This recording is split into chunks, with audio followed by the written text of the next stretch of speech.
We are live. Hey, everyone. We are live, and we are going to do another Pontificators program.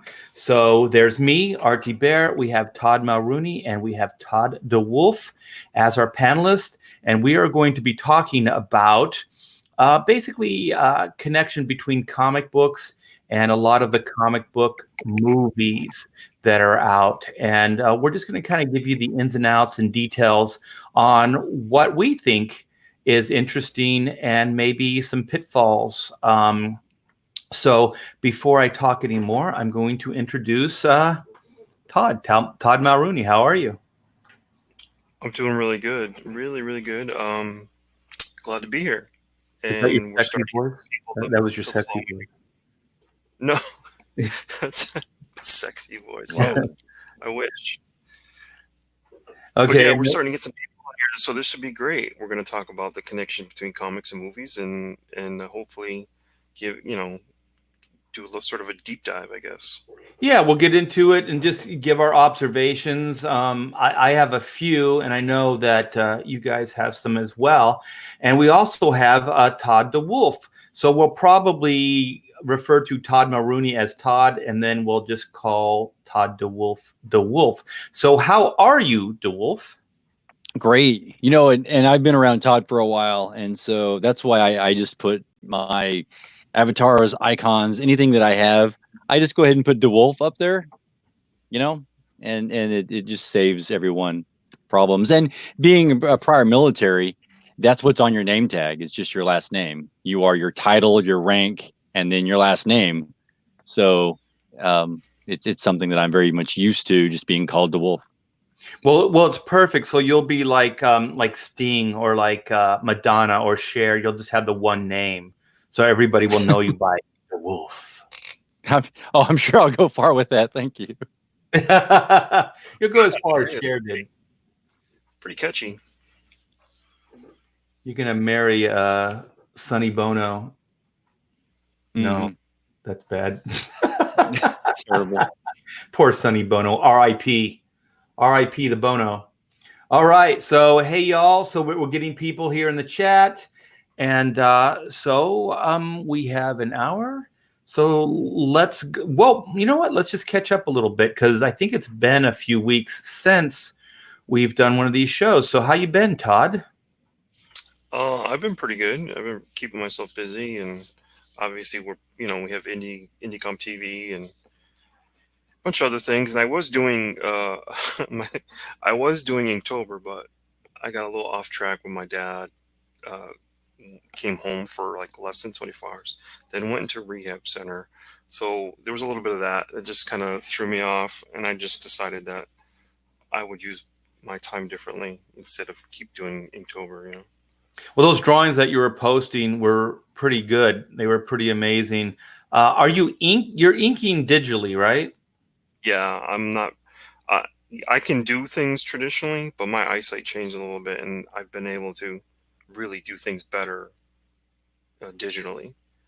Yeah, it's cool. I think as long as it's good and it looks inspired, I don't really have a preference on like just the visual aspects of it. I mean, personally, I like to ink with a pen and a brush, but there's a lot of people that draw digitally that I can't even tell if they're using a pen or a brush, and your work is one of them. Like I can't really tell, so it's pretty fluid.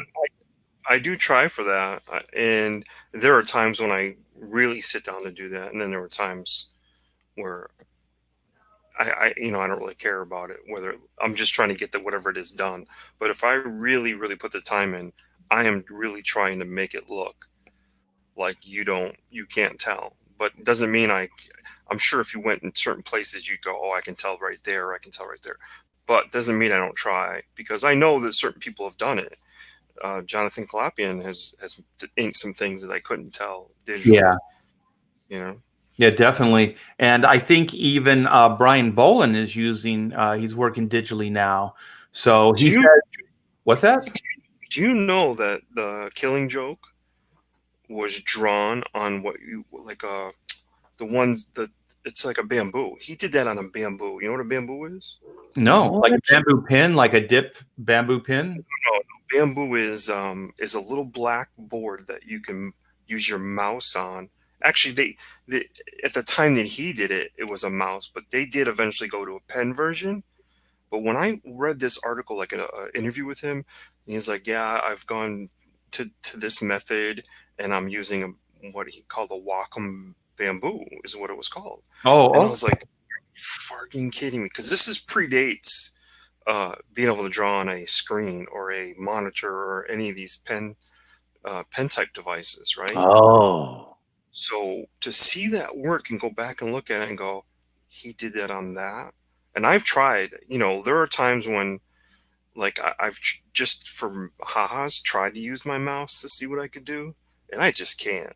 You have to be, you'd have to be a seasoned person to be able to do something like that. And I well, I can't believe he remember did. reading an article that he was talking about that. He says he doesn't recommend it for anybody, and he's not even sure why he does it, because he says it doesn't save him any time, and he says if anything, it takes him longer to do it digitally. So I'm not sure what the advantage is there for him, but so let's catch up with DeWolf. So how you been, man? wow. Yeah. Yeah. Doing good. That sounds terrible because it's not the same muscle motions that create the lines. I just don't Right. see how that's possible. So yeah, doing good. I planned on doing some Inktober myself, and just like Todd, I got pushed back a little bit. My Inktober though is a little bit different because what I want to do is put actual typed out words onto hard paper for part of the script of my book that I'm preparing. So, and then it'll be basically like a perk concept, right? Oh, cool. Yeah, Yeah. very So I'm still gonna do that. I just got pushed back a week, and so instead of last weekend, I'm going to be doing that this weekend. It does technically get me out of Inktober. Big whoop. I'm still in pre-production. That things happen, and so yeah, we're moving forward with that. And I've got on the Inktober concept, the artist Joseph White. He has been using that to create a promotional piece every day. Oh, cool. So there is, I think something close to 25 promotional pieces of concept art. And as he does this, I have found that he creates something new, and I say that's great for this part of the story that I hadn't even fleshed out yet. So it just spurs something else, and so the story, the worldview becomes more fleshed out. And like I say, this weekend I'm jumping straight into the script and getting a whole bunch of that done. In the meantime, we have the free ash can coming out very soon, as of course a promotional piece to boost to kick the book off, right? How do they get the free ash can? It'll be digital, right? Oh, Because there's no okay. way I can ship to every Right. thousands of thronging fans that will want a digital ash, get an ash can. I can't get it to them any more easier than creating it digitally. Well, I tell you what, give me all that information. Well, if you can put it in the chat, put it in the chat. But if you can't, send me the information after the live stream, and I'll put it in the description. So if you want to email, a ton of these things out, which I'm sure people will want to see, then we can get the word out that way. If that sounds like something you want to do. Yeah. Actually, let me go ahead and work on that. Some of those logistics I'm still working on, and I'll plan to get you that information maybe for next week. Oh, cool. Yeah, no problem, man. I mean, any way we can promote these books and to get them in front of viewers is what this is all about. And just to kind of give you guys where I've been, this seems like it's been forever since we've hung out, is just a lot of just deadline stuff on Chrono Mechanics, but also I took 5 days off. I guess one day was working, but the rest of the days were off. So I went to Suffolk County, Long Island Comic-Con, and had a blast meeting all the New Yorkers out there, Long Islanders. And then my daughter and I went sightseeing in New York City, and then we went out to Oyster Bay and spent the day on Long Island. And so we had a blast. So that's kind of why we haven't been here in a while. So I guess we're all caught up. So you guys want to get into the topic? Sure. Yeah. Yes. So I guess the main thing is for me about the connection, or just the way the comic books and the Hollywood connection is working, is one of my main observations, and one of the main things that I come across is people say, why don't comic books sell better if the Marvel movies and even some of these DC movies and the Joker movie just broke all kinds of records? Oh How yeah. can these movies be doing this when comic books are kind of, not doing so well? So let's go with DeWolf. What do you think? Well, there's a disconnect in the medium itself, in the people that are making movies and making the comic books. The one are not talking to the other. The right hand, the gigantic right hand of Hollywood, isn't talking to the left hand, right? So they don't know what they're doing. They don't know how to plan things, and I think a lot of that gets mired down in copyrights, who owns what, legalese here and there, and so it just doesn't work out. And when you don't hold that one thing, that one title, and you can just put it out as you want to, it's different. And that's how things have been through the 70s, 80s, right? Yeah. So how do you feel about that, Todd? A little bit about what DeWolf said, but I also don't think, like, for instance, could there in your Marvel? Can you guys still hear me? Yeah, Yeah. Yeah. Okay. So your Marvel, and why couldn't you put something on some event that's coming out? If you're always building your audience based upon events and stuff like that, why couldn't, or Mhm. even tied to this book, I mean, tied to this movie, we have this comic. That's never even done. So you're Yeah. not cross promoting it in the theater. Plus, I think theater fans, while obviously comic book fans go to the theater, I don't think movie fans become comic book fans because of what movie they saw. Right.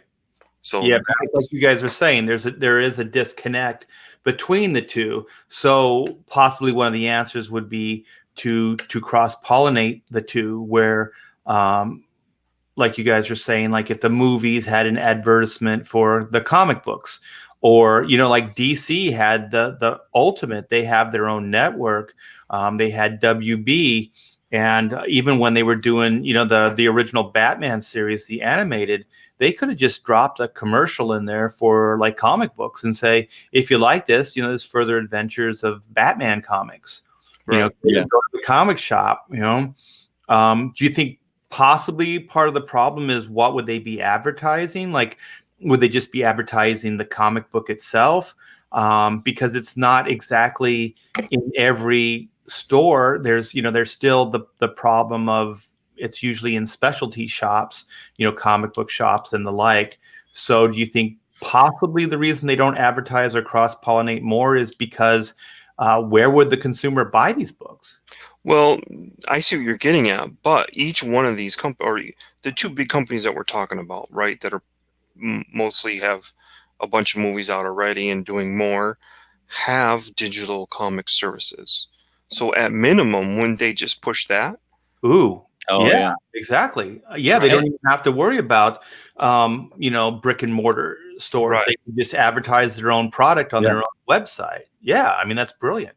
And to get to the website, you go to the movie theater and you see the big poster, and there's a QRS code that you picture with your phone, and it takes you right there. Oh my gosh. Like, You said this before. We could solve their problem. yeah, like I have a theory that goes deeper into this, and it's definitely foil hat stuff. And but I'm going to go into there. I was going to kind of save it, but since we're kind of moving in that direction, I believe with all my heart that the disconnect is that Hollywood holds the comic industry in contempt. I think I don't think they give it any respect. I I believe all they want to do is exploit it in any way they can, because even Marvel in the day, like when Marvel first launched, like with Iron Man, that part of Marvel, not the, the Raimi Spider-Man stuff, but when they really started, pushing the cinematic universe, there used to be like a brain trust of what was Brevoort and Quesada, and they had Bendis and they had Millar, and they had a few people, and basically, the scripts and these ideas supposedly were filtered through the comic book brain trust. And those guys even got credits in those. It was all the first wave, the Marvel first wave of the cinematic universe. And then all of a sudden, and if you notice, the original credits would be comic book panels flipping. That one eye that you see, that girl's eye, that's a Mark Bagley, and I inked that. So that's my claim to fame there. But Nice. And then the next phase, they started doing it where the comic book pages turned into the actual cinematic characters, and now the comic book references are totally gone. So I think what Hollywood wants to do is they wanted to sell this stuff based on like, ooh, if comic book people are like attached to it, then it gives it some street credibility. So then the comic book fans will think that this is authentic and it's good. And then as soon as they figured that they didn't need those guys anymore, and Feige could take it all on his own, and he was credible on his own, they ditched those guys. They just put them in the shadows, and then they went into the complete cinematic direction. So I think what Hollywood does is they'll use the comic book industry to the point of getting them credibility. Mm-hmm. And then as soon as they feel they got the credibility, then they discard, the talent or the connection to the comics industry. How do you guys feel about that?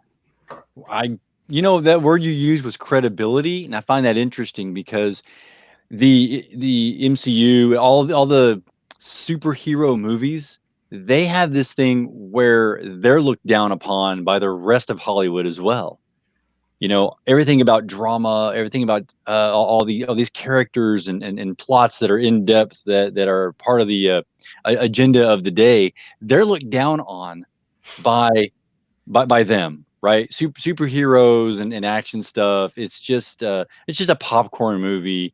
And so to do what you're doing is looking down on the media that you're from and the people flipping the pages and the nerds over there, right? And I find that interesting. And so what they want to do is gain that credibility, get the money, make enough, and then where they can move up away from the comics, because obviously Hollywood doesn't like comics either, and get up into that Hollywood royalty aspect of it. Yeah, just to actually hone your point, look what Scorsese's doing right now and some of the other Hollywood people, where they're actually even attacking Marvel Cinematic. They're not even going at the comics anymore. They're saying that the Marvel Cinematic Universe is trash. Yeah. Wow. Because on the flip side, and I don't necessarily want to get away from this topic, but the antithesis of this is the early days. You go back to, if you go back to the original black and white Batman, Lone Ranger, those had, first there were comics or maybe even dime store novels, and then you had your comic books. Then when radio show, you still had your comic books. You had TV come out, you still had your comic books. Comic books were the driving force for all of this. Even up until we had Adam West's Batman. I mean, that kind of was it's a different medium all in of itself. But then when you had the X-Men at their height, it still took them years to come up with an animated series.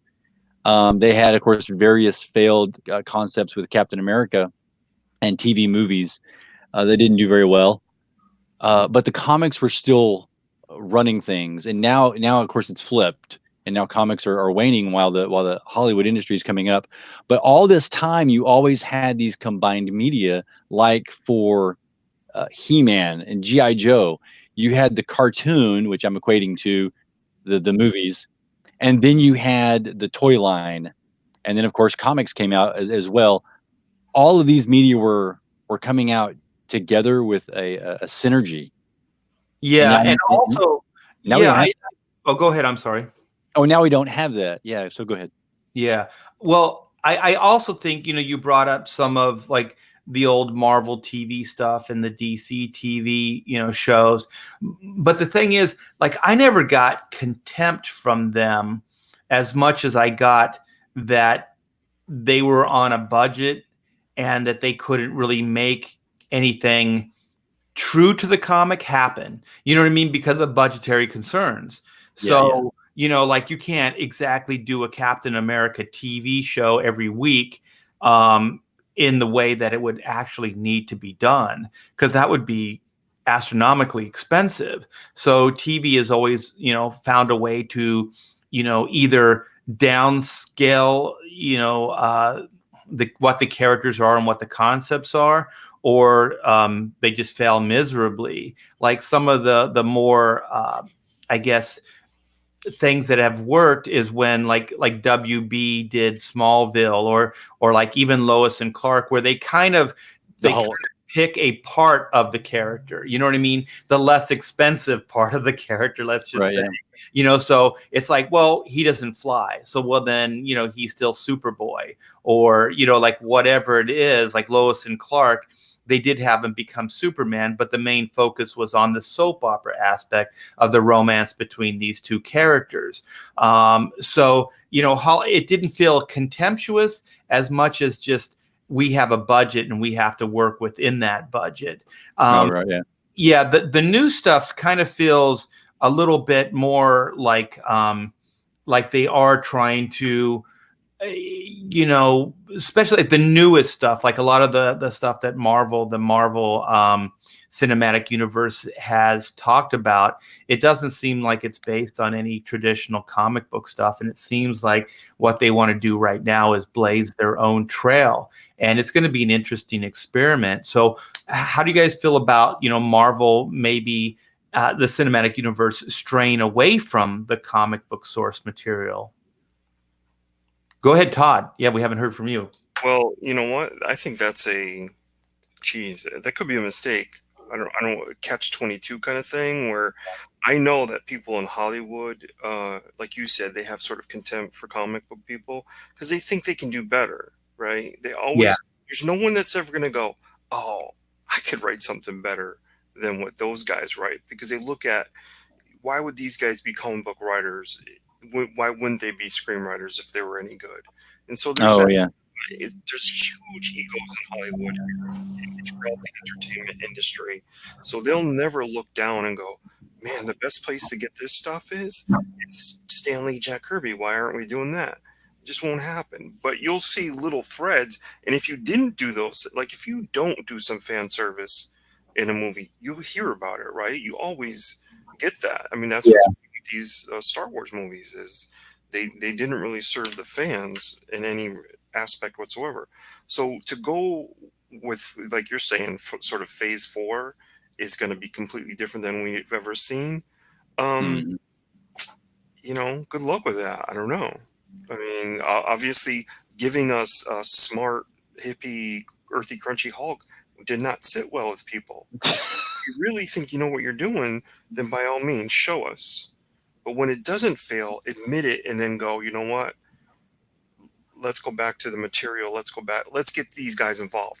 Let's get people who know what these characters are about involved and not pretend like we do. Because there's always that disconnect between Hollywood and comic books is they don't know the material. They think they do, but they show us time and time again that you just didn't get our character. Yeah. Yeah. Instead of doubling down, just go back to the source material. So what were we going to say, DeWolf?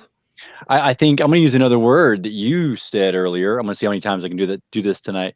And that is traditional, because it's not just the traditional medium we're talking about. It's the traditional values and the traditional concepts that came out through 80s and the 90s, because we know now they don't like some of those concepts. Just like as simple as nuclear family, right? Yeah. A strong man and a woman, and each sharing their own roles together in a social contract. They don't like that traditional value concept, so they move away from that in of itself. So you can't go back to those original stories and the like. Even one of those ones that was successful in the past was also Incredible Hulk, and like you were saying, they took one aspect of the character where he was always on the run.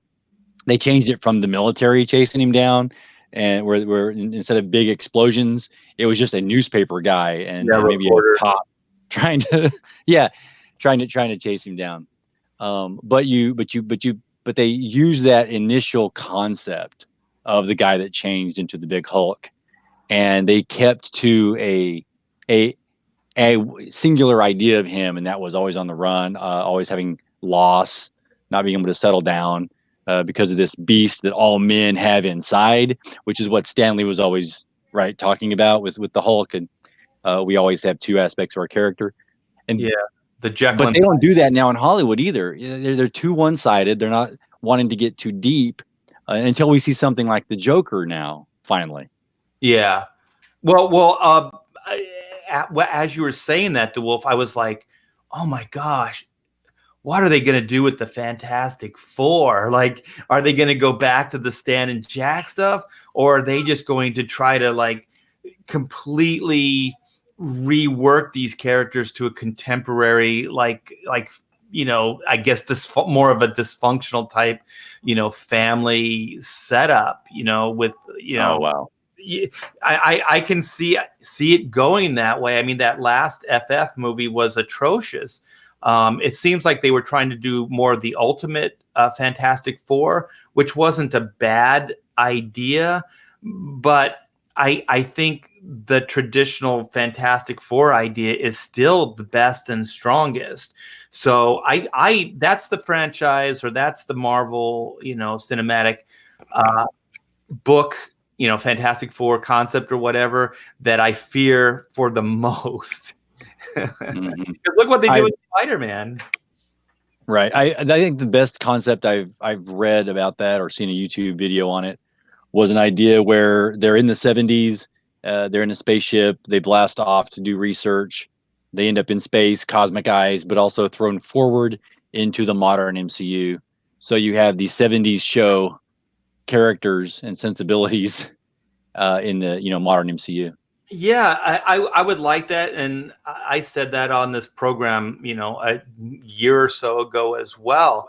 But the problem with that is that they've already done the Man Out of Time, which is Steve Rogers, and then what ticks me off is they repeated it with Captain Marvel. It's like, why did you do that with Captain Marvel? Now, if you're gonna try to do that with the Fantastic Four, it's just gonna seem like you've played that idea to death. Oh, that's true. And I don't need 61 or whenever it was that Marvel launched, the Fantastic Four and the whole space race and stuff. And so they could use that as a backdrop. And then it becomes basically the TV show Lost in Space, where they get stuck in some kind of time vortex or whatever. And then they come back, in a contemporary world. And then people remember them in a past tense, like, oh, those were those guys, that brave family that went out to colonize space or whatever the heck it was. But at the same time, I don't put it past Marvel to do that, but it feels already like been there, done that. Like, Spider-Man has a shield now, like Captain America. Who else was like Iron Man has a shield that he can generate like Captain America. Like they're playing these same ideas out for every one of the characters. And even the thing that annoys me too is that where they have that helmet that just appears out of nothing, it just manifests it like across their face. And it's like, oh, well, now Spider-Man has the same thing. Why? I thought when Spider-Man pulls that, his cowl over his face, that's a cool visual. And when Black Panther is holding the helmet, it's not just a mask, it's like a helmet. That's kind of cool. So now everybody has the Iron Man tech. Like it just, those guys need to go back to the comic books. Right. Yeah, that's a good point. So part of this, though, is I think it is still that disparate, that disparate idea where you've got comics doing one thing and Hollywood doing the other, and they're just not meeting in the middle, and they're not working together. I think you use the word cross pollinate, and I think that there's a tragedy in there. Someone has to give. Now, I think it would be smarter, right, for the Marvel books to say, hey, we'll be the ones to give, because all they need is some aspect of where's the script going, and you don't have to give them all the information. Kind of like Agents of Shield was able to do that with season 1, season 2. They matched what the movies were doing a little bit while having their own stories. So all you have to do is say, in the MCU, we're going to end up with Thor being at this moment. We're gonna start over here, and this is the next movie. So you have all this time in between that you could fill up, as long as you stick within certain boundaries. Yeah. And you know what? And you got yourself instant sales, because I've actually heard that there have been some people that have gone into comic shops. There have been a lot of people, because of the MCU, going to comic shops. Their kids want to see comic books. They want to get a hold of them.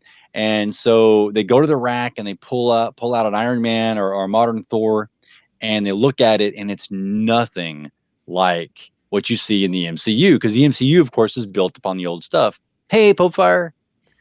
And so they don't buy comics. They don't even go back. And Yeah. that's a problem. You need to have something that matches what's going on. We've had that with Star Wars. They were able to do that with Star Wars and come out with different books for Star Wars and comic adaptations and things. But now with the MCU, and the MCU's grown so much, if you put out a book, just books chasing after the MCU itself, you would have a huge market. And they haven't done it for 10 years. They're idiots.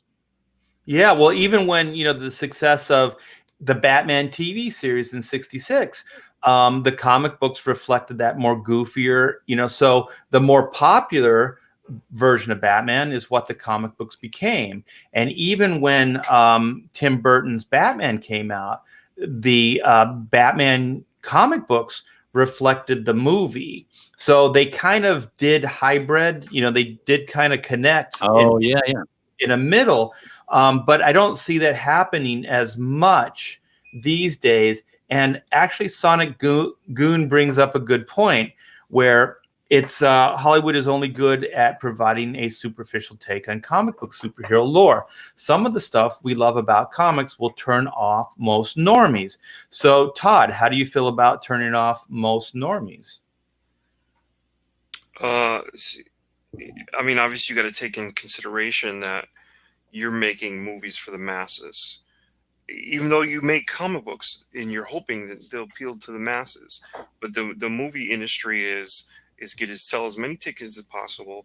We got to each movie's trying to outdo the other, and that's maybe there's something to be said about what he's saying is there are certain tropes and certain things about superheroes that don't apply. But I think, don't you think we've sort of broken that veil already with, because remember when X-Men came out, right? The first X-Men movie, we're like, oh, what, these guys aren't wearing the costumes we thought they'd wear. But eventually you got over that and saw that, yeah, Wolverine would look kind of silly in brown and khaki. Yeah. So your mind wants to see certain things, but I think they've already done what he's saying and proven that they can.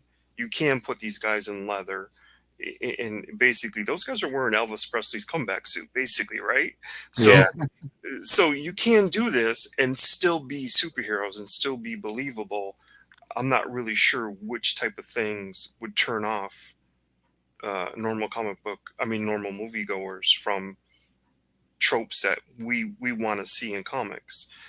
A giant Galactus, that might be tough, right? You know what I mean? Like, wait, how come this guy's so big? Well, people aren't going to realize, unless you introduce him right, it's gonna be hokey to them. So that's why I do think there are certain things that don't happen in movies because they worry about this will be hokey to audiences that don't know comics.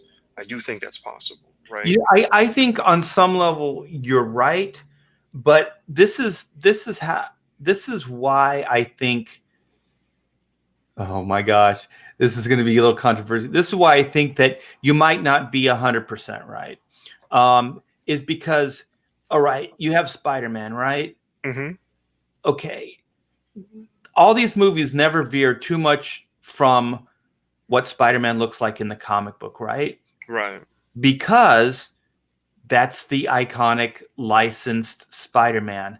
But how come every one of the villains, or the majority of them, have all veered from the villain in the comic book? And even, like Daredevil, how come, Bullseye didn't look like Bullseye? So Hollywood takes liberties.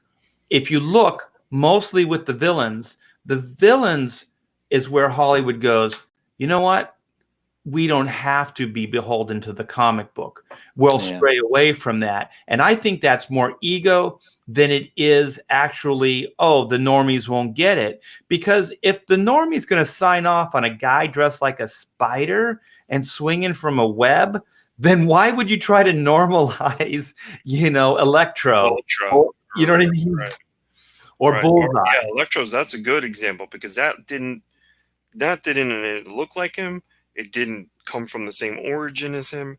It didn't have the same background. You know what I mean? It was a complete different take on Electro, and it was almost like a fish out of water take. Nobody talks about that movie. I know, right? Well, yeah, there's a reason for that. But Now, Ghost of Henry actually stole my next comment on this, and I'll go ahead and start off with his and move on. The first one is that comics have to go on forever while movies are more self-contained, he says. And it's exactly where I was going to go next, because you have even the old days. Go further back to the Sunday comic strip, right, with Prince Valiant. It's, who is this man that rides up on the horse and is now at the castle? What?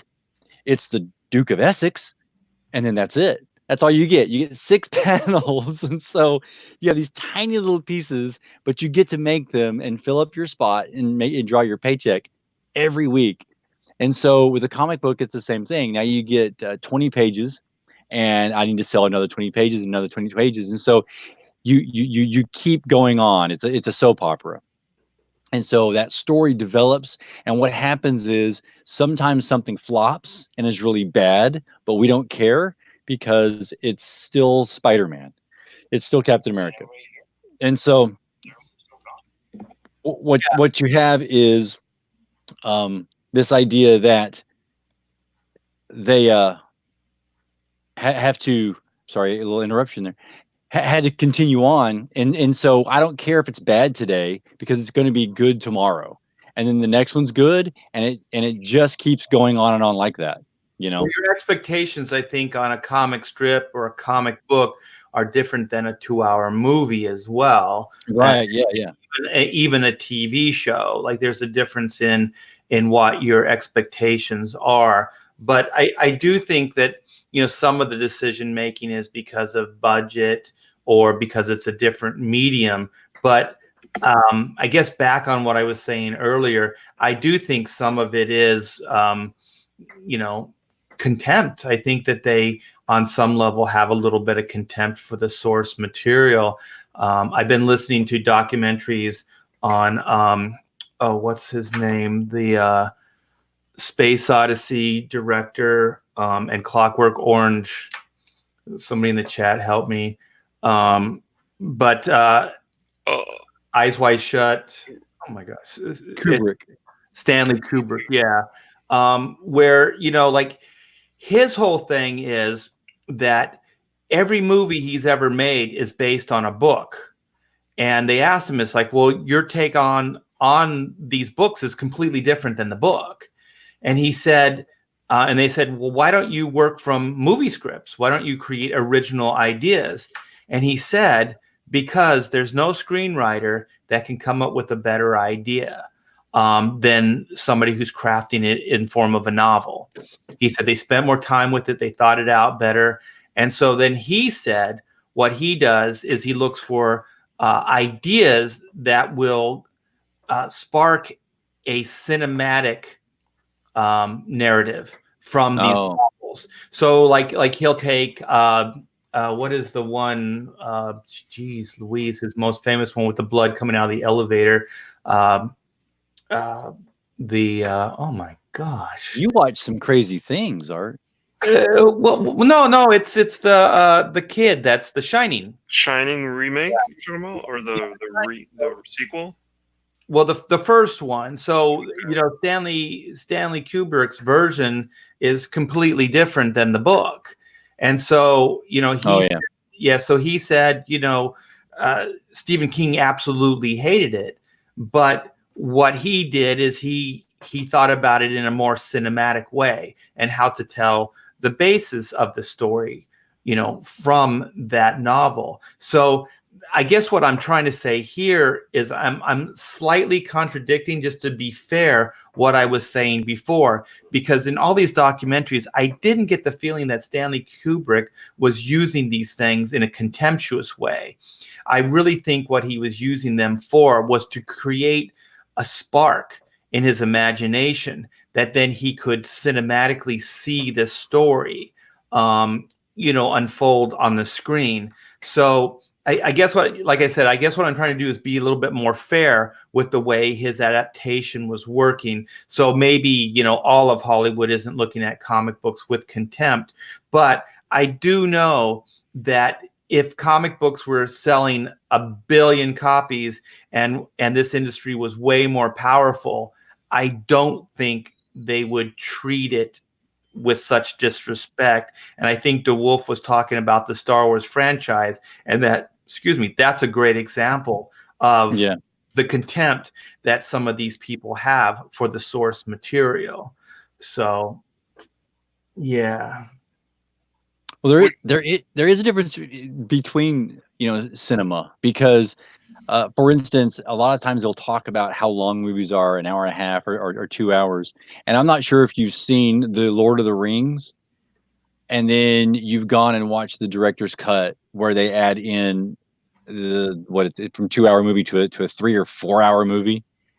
All of a sudden, there's things in there that add so much more character. You get to see the characters do so many different scenes, heartfelt moments, and because of that, character development is more rich and deeper. And of course, normal Joes, normies, they don't want to sit there for 3.5 to 4 hours to watch all this movie through. They only want it in a little chunk that they can get, which is another thing that's your problem. I want to develop a character, and MCU actually has done the best job so far because they have made it serial, where I give you 3 movies and then I put them all together. I no longer have to worry about character development. I can just throw action at the characters and let them run because you know who they are. And we haven't seen that before, where the comic book, like what we were saying, you've got years of story that is wrapped up in these characters. So the only other way to do it is to stretch that movie out to 2 or 3 hours and give an audience and give the director the ability to have heartfelt moments that show you who they really are in different scenes. Yeah, and look at how much props Peter Jackson got for the Lord of the Rings, at least the first trilogy, because even when it came out, like you said, the director's cut, you got to see that he was really trying to be true to the trilogy, the original books. Mm-hmm. So that guy was really trying to be true, and that's why I think that trilogy has the credibility it has, and that's why Peter Jackson had high so much praise. And I think like the Harry Potter novels, they tried to do the same thing. The original Potter movies were trying to adhere as closely to the books themselves, and even where Hollywood didn't take the writer or the creative person out of it, she had enough power to be part of it. The J.K. Rowling, the writer. And so, you have a little bit of a different dynamic that way. But these comic book properties, we don't really have, other than Kevin Feige and whoever's at DC, to give the voice, to propel these things, and to, or maybe the old Marvel brain trust that I brought up earlier. They just don't filter it through anybody else. So I think these novels are going to, not novels, I'm sorry, these movies are probably going to veer even further and further away and become their own beast. And we'll find out if the general public, likes them or not. But I have a feeling that the comic book, fans are not going to be behind this phase 4 as much as they were the earlier phases, just because I believe it's going to stem so far away from what they've created, what the comic book, industry had created for them. Yeah. So do you guys want to get into, we got about a half hour, maybe a little bit of a change of pace where we can talk about the disconnect between the movies and the comic book sales. Why do comic book movies make $1 billion, and the comic books, barely even get advertised? You guys want to get a little bit more into that? Sure. All right, Todd, go for it. I think, like I said earlier, that you can't turn moviegoers into comic book buyers unless you start young, and then the material has to be there for them. But you're not going to turn a 30-year-old man who's watching a superhero movie, never bought a comic, into going, oh my God, I got to go get me a Hulk comic tomorrow. Because it's just not going to work. But if you create some animated features aimed at young people, and sort of take some of the teen characters and utilize them, for instance, like Young Avengers or something, you might be able to do that and drive people, because that's what you're trying to do, drive traffic from the movie to the comic book buyer. But again, not to it doesn't have to be the store, because they're not really out for them to make money. They're out for them to, themselves to make money. So you have both services for digital sales. So you have to start targeting, and you need to do it now, start targeting young, and turn those people into comic book readers. Now, I don't know if you've been paying attention to what DC has been doing, but a lot of that stuff that you're seeing, these sort of graphic novels, those are also going to be sold everywhere Scholastic Books are, because they're going to hit young people with those things.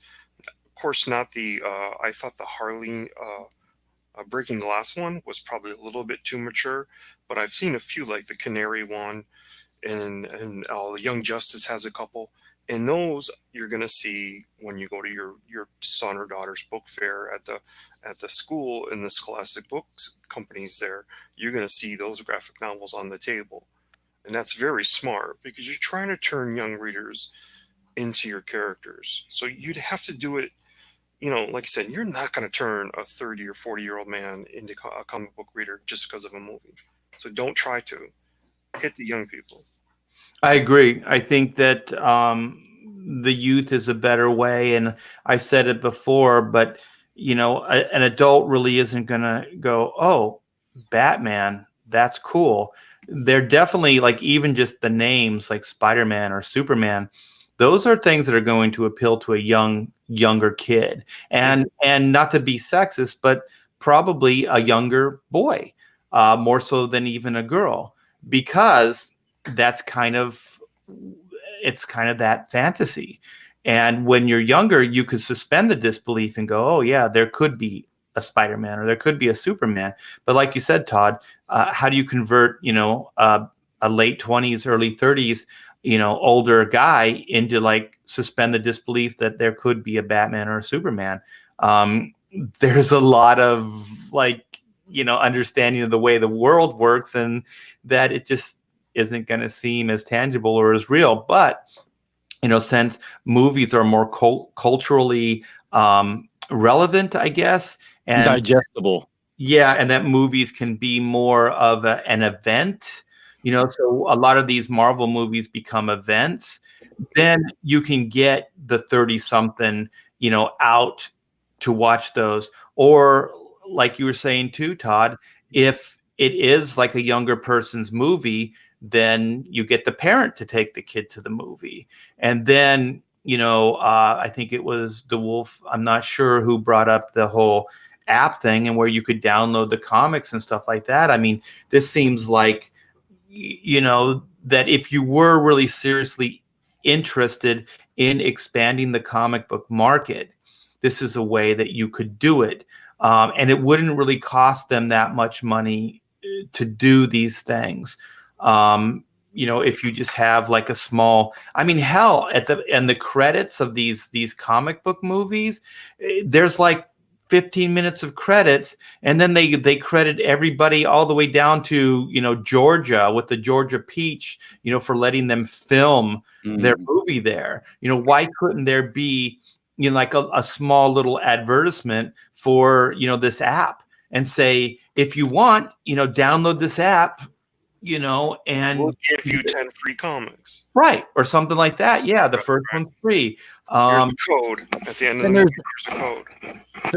There's a lot of promotional material that goes into movies, and some of them are they're giant cardboard cutouts, 20 foot tall and stuff. And I would think that one of those things you could do is a spinner rack at the movie theater. Yeah, or like I thought where you were going with the cutout was that you could even have the advertisement for the app in the cutout, or even in the movie posters. Oh, yeah, right. No, I was actually going for that. Yeah, I got to get to this because I don't want to piss off Pope Fire. Okay, read her. Super chat. Yeah, thank you so much, Pope Fire. You are the Starfire goddess. So I appreciate the super chat. Thank you very much. Go ahead, whoever's talking. Well, her point about Starfire, and I'm not sure, it's a little different because Starfire has yet to be in the movies yet, and that's where we're focusing on here. But she has been in the TV shows, and it's a similar concept, much like you were talking about Harry Potter. I would say A Tale of Unfortunate Events, which kind of backs up something that we talked about before, where they created a movie about the Tale of Unfortunate Events, and the movie was good. It was okay for what it was, but it didn't capture everything that genre is, that series was, until they went to Netflix. Now at Netflix, they were able to actually create it where it worked alongside the books in a great way, and where Pope Fires talks about Starfire and what they've done to her in the TV show, that's more agenda driven, which we covered much earlier as well, because here you have the ability to create weekly ideas through a running TV series, and they won't do it. Yeah. I thought the biggest fail was Big Hero 6, because Disney wasn't ready, Marvel wasn't ready for the success it was. And those guys, I know they formed some kind of a group where they all write under, I forget the name of it. Man of Action. Man of Action. They didn't have a book ready to come out when that movie was sort of done. So, or even while it was going. So the kids that you could have driven towards comics really failed with that movie, because that movie had a lot of success and sort of a lot of critical acclaim, but you didn't have anything ready for those kids who were like, I need more Betamax, or I need more Big Hero 6. The frick happened right there. It's no brainer. And part of it is, you're talking about how you don't get 30s and 40-year-old guys to get into comics. It's not just that. They don't read. You mentioned reading to people. We still say reading a comic. It's not viewing a comic. It's reading a comic. They don't want to read. Yeah, because it's work. Like I say, it's the way you digest a movie or a TV show is different than digesting a comic book or another book, and so people just don't want to do that. also, that's why comic books are so original, and that's why I think we need to talk these up, because what you get out of a comic is what you put in. You have to be involved in it. It's not going to entertain you. You have to be part of it. You have to engage with it. And but this is the weird thing about the culture and the way things are. Like obviously I'm an older guy, and when cell phones came out, I thought, oh, this is pretty cool. We have the Star Trek technology now. We have these communicators, and remember they used to flip open. I thought that was actually pretty cool. The new ones, I'm like, who cares? I still like the flip open ones. And then, excuse me. And then, then texting became a thing, and so then you no longer, like, my daughter doesn't really talk on the phone. She texts. My wife texts. Like, everybody types into the phone. Mm-hmm. Like you're not even using. Who cares about texting? We used to have fax machines. We used to have Morse code. Like, that's texting. It feels like we're going back as far as the technology. People are more like, oh yeah, I'll text. So and the way the internet works, there's actually a lot more writing, like letter writing and reading now, I believe, in the culture than there was even before, like in my time. So I don't understand why there's backlash to, like, reading a comic book. Like, we say, oh, the youth are lazy, they don't want to read. They're reading their phones constantly. Like, they're reading internet stuff. Like, like, even the chat is all typed in. We're reading from the chat. Like, this, I read more now than I ever have before. So I don't know. I feel like a little conflicted with, like, oh, kids don't read. They read, they just don't read comics, I guess. Well, it is true. It is true that the young, and of course, capturing the young people now into comics and their reading actually does work together. But then of course, you also mentioned reading the chat. Well, we need to go ahead because of the super chat and because of what's going on. We're going to go ahead and say, so Pope Fire the Starfighter Goddess, her $2 super chat was Titan Starfire, and then her sad emoji and Titan Starfire. So okay, make sure we actually get that read out there before there's a revolt inspired on her part. Well, I'm glad that you were able to interpret that or translate that, because that went right over my head. Okay. I don't speak Starfire. I'm sorry, Pope Fire. I do appreciate the super chat, though. And thank you, DeWolf. Oh, yeah, no problem. But you're right. They are doing that. And so if they are texting now, they are reading more, and you get the kids involved. Maybe it's just kind of the waves and cycles. We've gotten to the point where we don't want to read anymore. Fine, those people, those guys are now just into sports. And so now we have everybody doing everything on their phones. You can reach people with comics on your phones. But if you're going to do one form of medium, you have to also do the book, because people want to get it in their hands. I know I do. I still want comics in my hands. And I also want a synergy with movies. And I also know that a movie adaptation and a comic adaptation are going to be different. There's going to be something that's left out due to how it works, just like a novel. A book doesn't have the artwork. It has to explain all of the backgrounds and the environment and everything. And so each one of these things are different. But let me have all of them. Yeah. I enjoy reading the book after I watch the movie sometimes, Yeah, it gives you more information. Yeah. Oh, go ahead, Todd. Where DC has actually shown some success is in their animated universe, right? So Yeah. they've actually taken very good source material and done a great job with turning it into an animated movie, sometimes adding some nuances and stuff like that. But they've really stayed really close. But yet, at the end of those movies, or in the beginning, or anything, even on the DVD sales, you're not plugging comics. You're not giving away something like, again, a code to get free, 10 free comics, or even get that source material, right? You watch The Dark Knight Returns. Well, why not give, hey, you could read the full version of this and see the great artwork by Frank Miller, blah, blah, blah. And now you're pushing traffic to different places, and you might turn somebody into a Frank Miller fan. You know, they might not be a comic fan, but they might go, wow, this guy wrote a great comic and they turned it into a great animated movie. I want more Frank Miller. And Yeah. you win by virtue of that. I mean, there's all kinds of ways to do this, but it's like you're not even in the game to win. Yeah. Yeah. You started this with the idea that why is there billions made in movies and a couple of thousands in comics?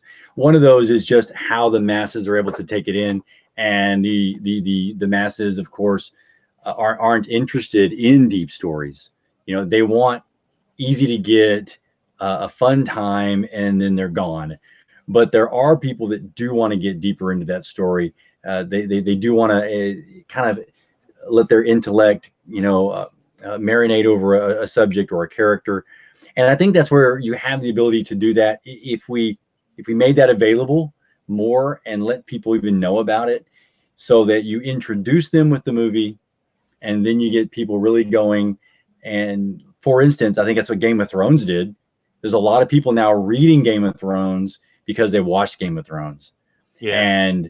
And that's where I think that comic books kind of need to go, to try to get more people just involved. And of course, we know the big two aren't doing it. Like I've said, Marvel are the biggest idiots in the last 10 years. Marvel comic books are, because they aren't writing the coattails of the MCU. So it's up for independent comics at this point to say, we're putting out great stories. They're interesting. They're full of depth and character, and just hopefully get them more involved in that aspect of the comic books.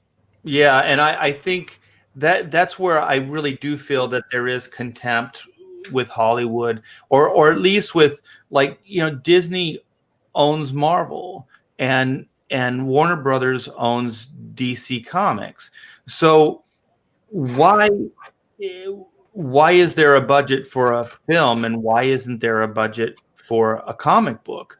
When they make a film, they go, okay, well, half of the cost of the film is going to go into advertising. They fix it into the budget when they're putting the movie together. Comic books never ever talks about a budget for advertising. There's absolutely no mention of advertising. I don't mean to slam anybody that has these positions, but at Marvel and DC, they have people that their sales departments. Well, what are they selling? Like, I don't understand how this works.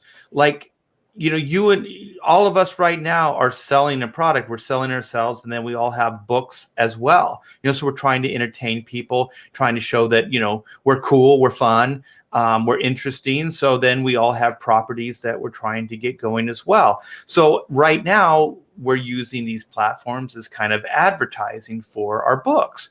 Well, if I was just, and I've done this before, where I put out books through Image, and then, you pay Diamond's blood money and you get into their book, and then, in the solicitations, and then they put it up, and then retailers order, and then that's it.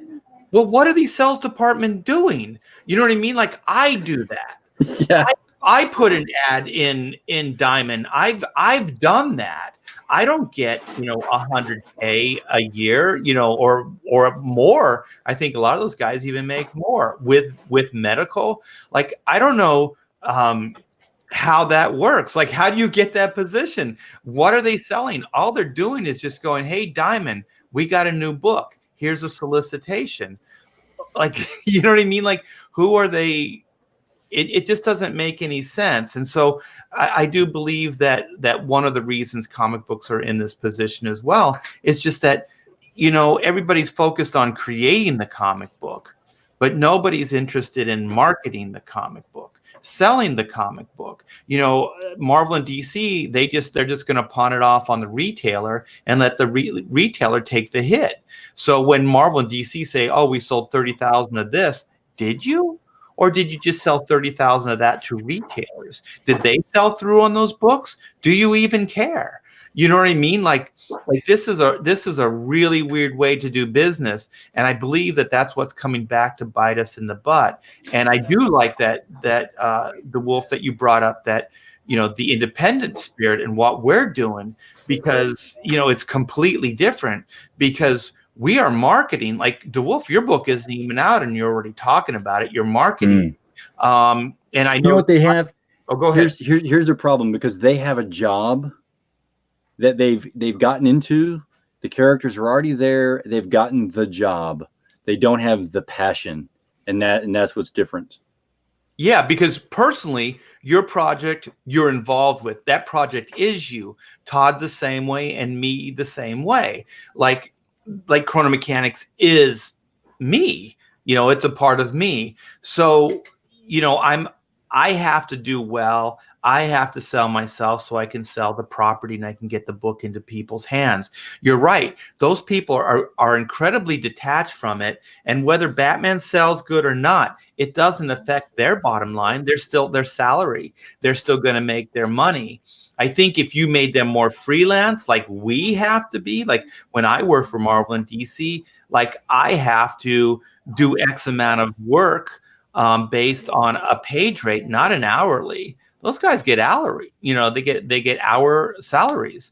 So, if you actually made them more like accountable, like if you can take Batman from 100,000 to 200,000, you get a bonus or something like that, incentivize it, or to say like your sales is the Bat universe. Like they don't sell everything. They just sell a certain, aspect, like you do the Bat family books or whatever.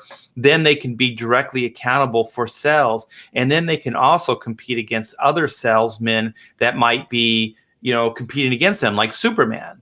You know what I mean? So then you have salesmen that are competing to make the bottom line. And then if you actually did stuff like that, I believe that you could also, why else would they change? If they're getting an hourly, why would they shake it up? Why would they change anything? Because they're making the hourly.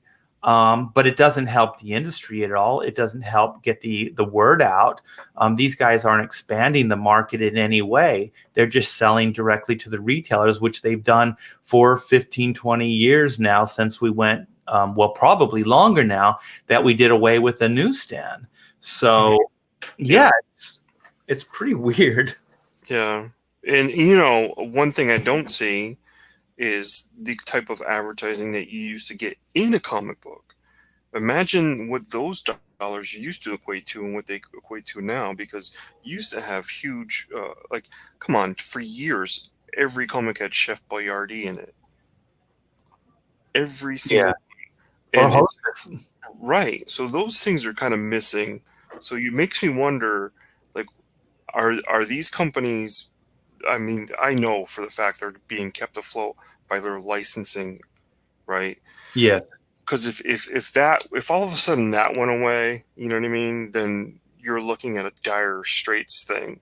But I don't know how much money is kicked back from the movies towards keeping the comic line afloat, but I don't think it's any, to be honest. I've never heard that, but I do know that licensing is kicked back to the comic books to keep them afloat.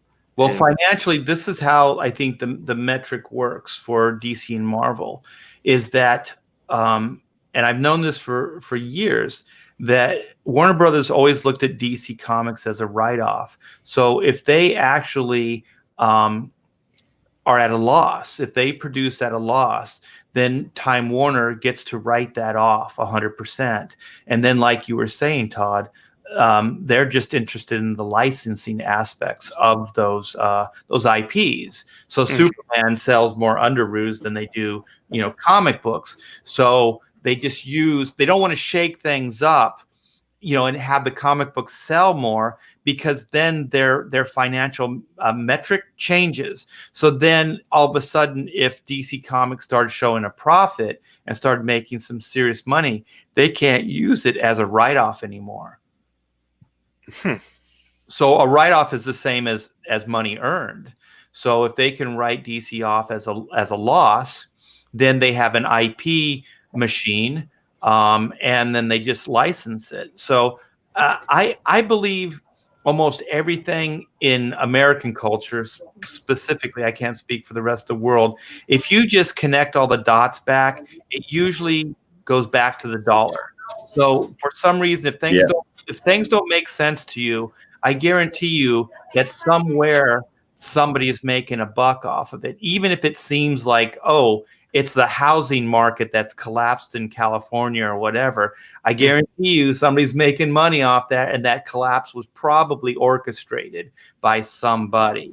So I do think that the way that they conduct business and have been doing for years now is based on the profit loss, that they can, their monthly quarterlies, that they can just go, oh, well, DC is $1 million in debt. Well, that's $1 million we can write off now as a loss. $1 million lost, $1 million earned, Right.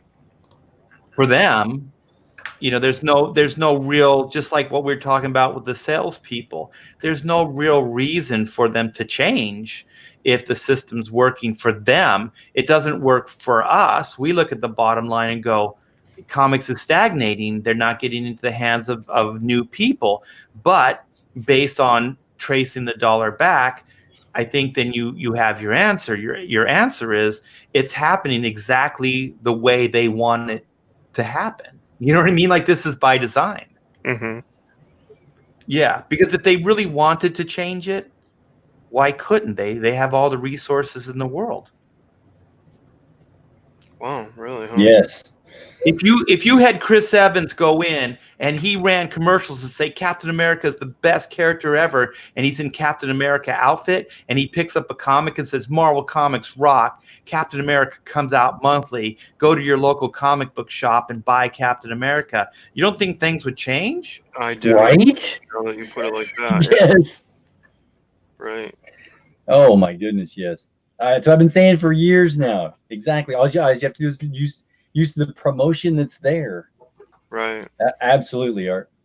They just don't want it. I believe that it's the way it is by design. I don't think those, Marvel or like Warner Brothers and Disney really want that to change. And case in point, I do know that Marvel's trying to do this, and there's been speculation. There's been other people talking about it as well. So I'm not, the only one. But I also, before I had a YouTube channel, I had this thought way back when Marvel did Marvel Knights and when they did Heroes Reborn. I believe that Marvel was already looking at that time to start licensing out Marvel characters and to get rid of the overhead of, a New York address and get rid of all the editors and get rid of all of that, and then just lease or license the characters out to a publishing house. So and I believe those are exercises to do that. Are you telling me then that the whole ploy is springtime for Hitler? Kind of, yeah. Yeah, exactly. Yeah, and without the great music. Yeah. Right. Do you think the same way for DC, which you're not far removed from? Do you think they are thinking along those same lines? Yeah, because I ever since I started working for DC, the bottom line was always that DC or Warner Brothers was just using DC as a write-off, and that they were just using them as a licensing machine. So, they would sell T-shirts and whatever else, that they could get their hands on to license out, because they made way more money doing that. And so I don't think comic books have ever been that respected. That's why I say contempt, and I keep coming back to that, by these entities. Because if you're signing off as a loss every quarter, with your accountants and your shareholders, with DC or Marvel, then you know what I mean? You're obviously not looking at that publishing venture with any respect. Marvel's a little bit different because Marvel wasn't always owned by Disney. So when I say Marvel, right, I'm more referring to Marvel current day, not Marvel when I worked there, because the Marvel I worked for, they were a publishing company and they did have to show a profit. And that's why Marvel books always did better than DC books, because they're not, who would be filing a loss? You know, Okay. they were owned by Revlon. They were owned by different companies when I worked for them. But I do believe that those investors that were bought Marvel or whatever, I think that they were thinking of it as a money-making organization versus a tax write-off. But I believe now it's just a tax write-off, that Disney makes more money writing them off than they do in the publication. And I do believe that what Marvel would like to do is just get rid of all the overhead at Marvel Publishing and just lease and license those characters out. I just don't think that they've figured out how to do that yet, because if they bust up the Marvel universe, that's going to hurt them in the long run. You know, like if they can sell off or lease out Daredevil to this company and then Spider-Man to this other company or whoever, then the Marvel universe as we know it won't exist. Isn't that Marvel Entertainment Group? I don't know what they are now, you know, but Is that because who they were when you were with them? when I was with them, they were just a publishing company. They had Marvel Entertainment. Okay. Yeah, it was. I don't even think it was entertainment. I just think it was Marvel Publishing. The entertainment stuff, like when I started working, or like towards the end, well, maybe 10 years before I left, I think they went public. So they were selling stock. But when you start yeah. go public and you start selling stock, that means you want to show a profit. You know what I mean? That's not what a company does when they want to, you know, sign it off as a loss. So I believe that Marvel did want to create an entertainment entity, and that they were selling stock to do that. And then just, you know, the way things worked out, you know, sales went down, and then, you know, Marvel wasn't the hot, you know, ticket anymore. Because when I was working at Marvel, I had to sign a waiver when they went into bankruptcy, that if they chose to, for whatever reason, they didn't have to pay me. So I was working for about 5 years under that contract. So it was pretty dire for Marvel, because the whole selling of the stock, all that thing, it just didn't work out.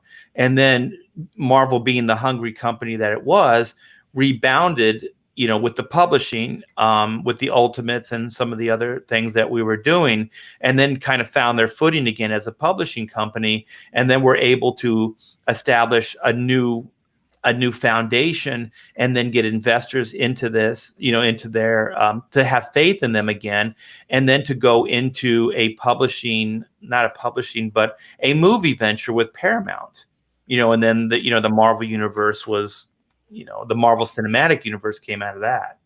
Right. On one of our earlier Pontificator shows, I mentioned that what was missing from the industry was exploration and experimentation.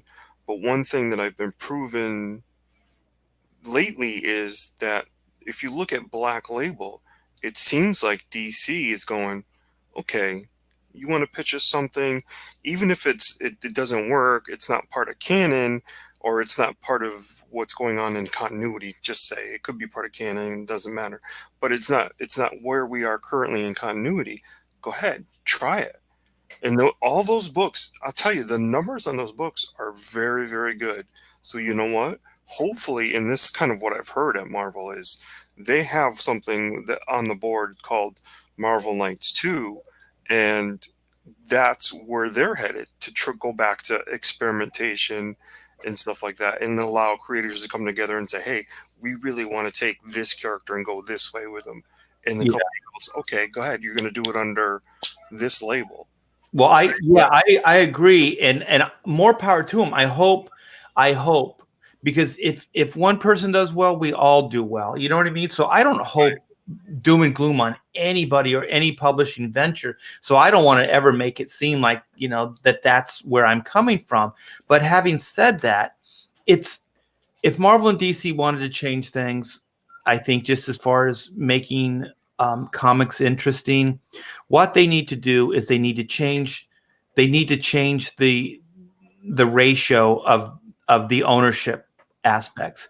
What they should do is they should have an agenda. Like if they're going to do these corporate agendas, right? What they should do is they should say to all their creators, we need 3, like if they're writing Batman, we need 3 new Batman villains.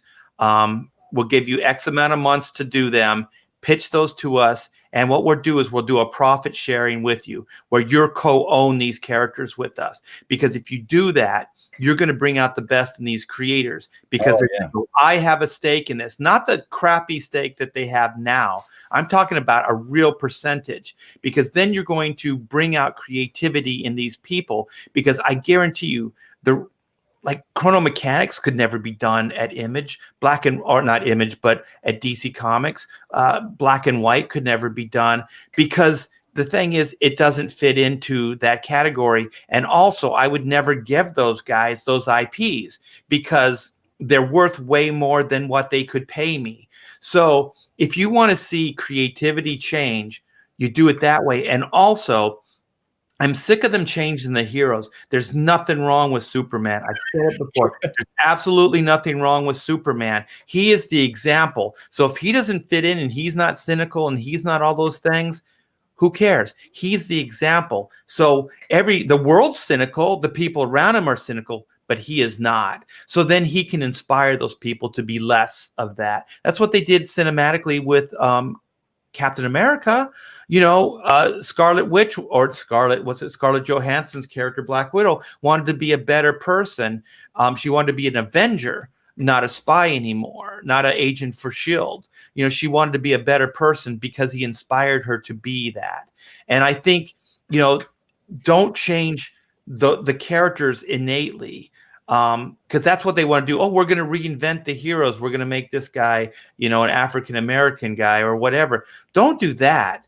Bring in new villains, because the old adage is the hero is only as good as the villain. So if you want a killer hero, create a killer villain.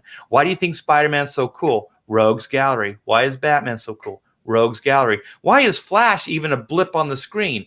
Rogues Gallery. You know what I mean? Why is the Atom not so cool? No Rogues Gallery. If you look at it, all the characters that are really successful and cool have an amazing Rogues Gallery. The ones that aren't just don't have that. So why is Wonder Woman? Why is she a hard sell? She doesn't have a Rogues Gallery. Encourage people to create villains for her. But you have to make some kind of profit sharing for these people, because it's like I was saying, I would never bring Black and White or any of these kind of IP ideas to these companies because they just couldn't make it worth my while. And a lot of these writers and people are the same way. They're not going to give DC and Marvel any good ideas because they're just not going to be compensated for it. Why? Because they've seen the history books. They know what happened to Lin Wein over at Marvel. They know that, like Wolverine was pretty much just, stolen from him. He didn't get any real money for that. I remember having a conversation with Lin, and Lin said, you know what, Art? For Lucius Fox, for that one movie that he was in, I made more money from DC and Time Warner than I made all the years combined off all the characters I've created at Marvel Comics. All those new X-Men characters, those were Lin Wein. People don't realize it wasn't just Wolverine, Storm, Colossus, a lot of those characters. Wow. Yep. So you're saying use capitalism to give them a stake in the character. You'll see some great characters come out. I do it. Yeah, that's a no-brainer. And you're exactly, it's a no-brainer. But the heroes are only as good as the villains. So I think instead of, look at just case in point, this will totally, is the Court of Owls. Like, why is Batman cool again? Because the Court of Owls was freaking cool. You know what I mean? Like how come those books stood out? Because those villains were awesome. You know what I mean? Right. Yeah. The problem with you mentioned Superman, and I'm thinking about it. So here's an idea that can be stolen. It's because he said that he's super powered, like overpowered, godlike entity, and it's as easy as having a multitudes of pieces of Krypton, which of course is kryptonite, fall into our very own sun, and then the cosmic rays from the sun, instead of fueling Superman, are actually making him weaker. Mm-hmm. So you can just lower his power level, and then give him years of trying to figure out why, and then he has to go on this quest, to the sun, which of course is going to burn you up too. And you got yourself a great story right there.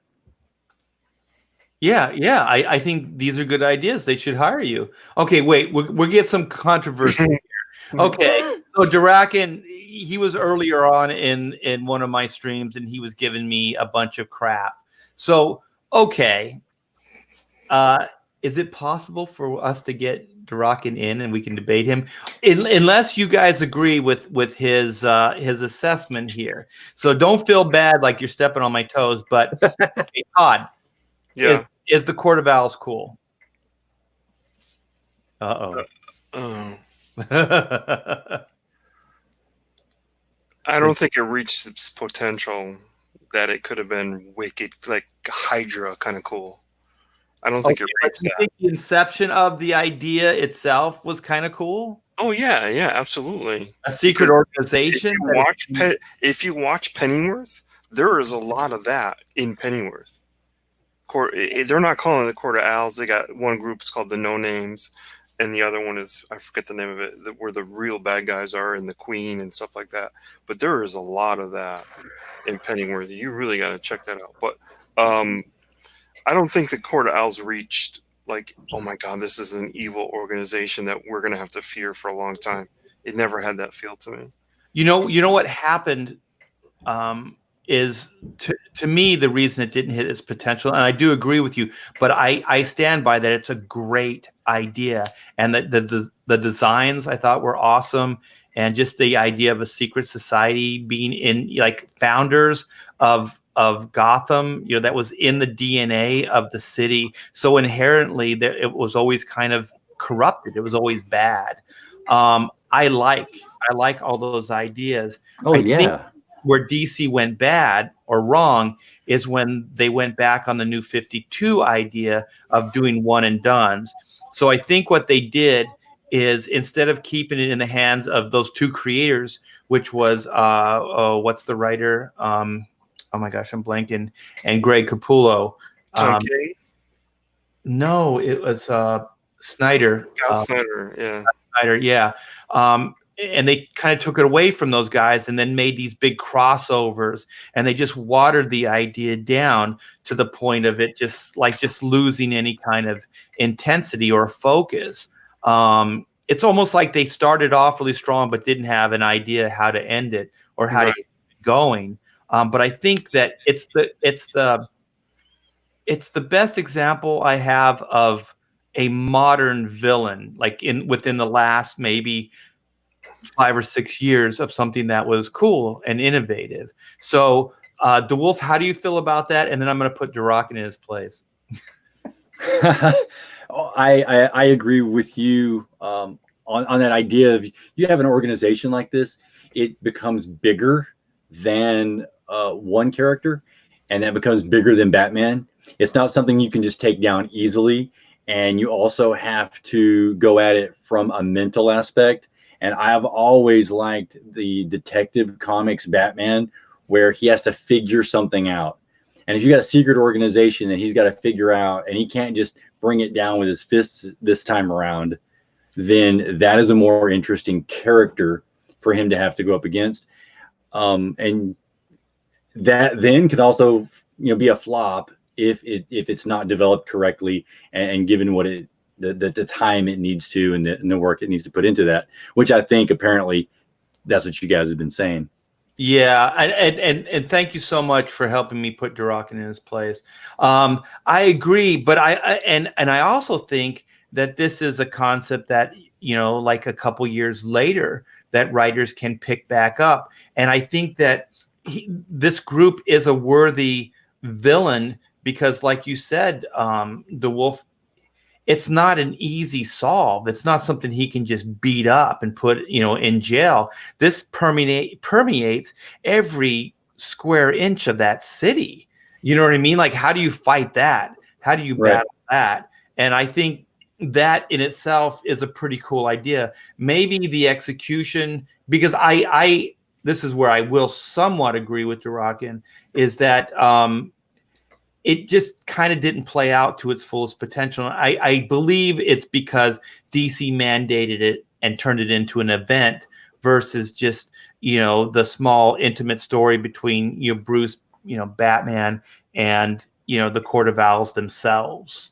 It became this big event. And one thing Durakin says is that it messes with the Gotham's lore itself.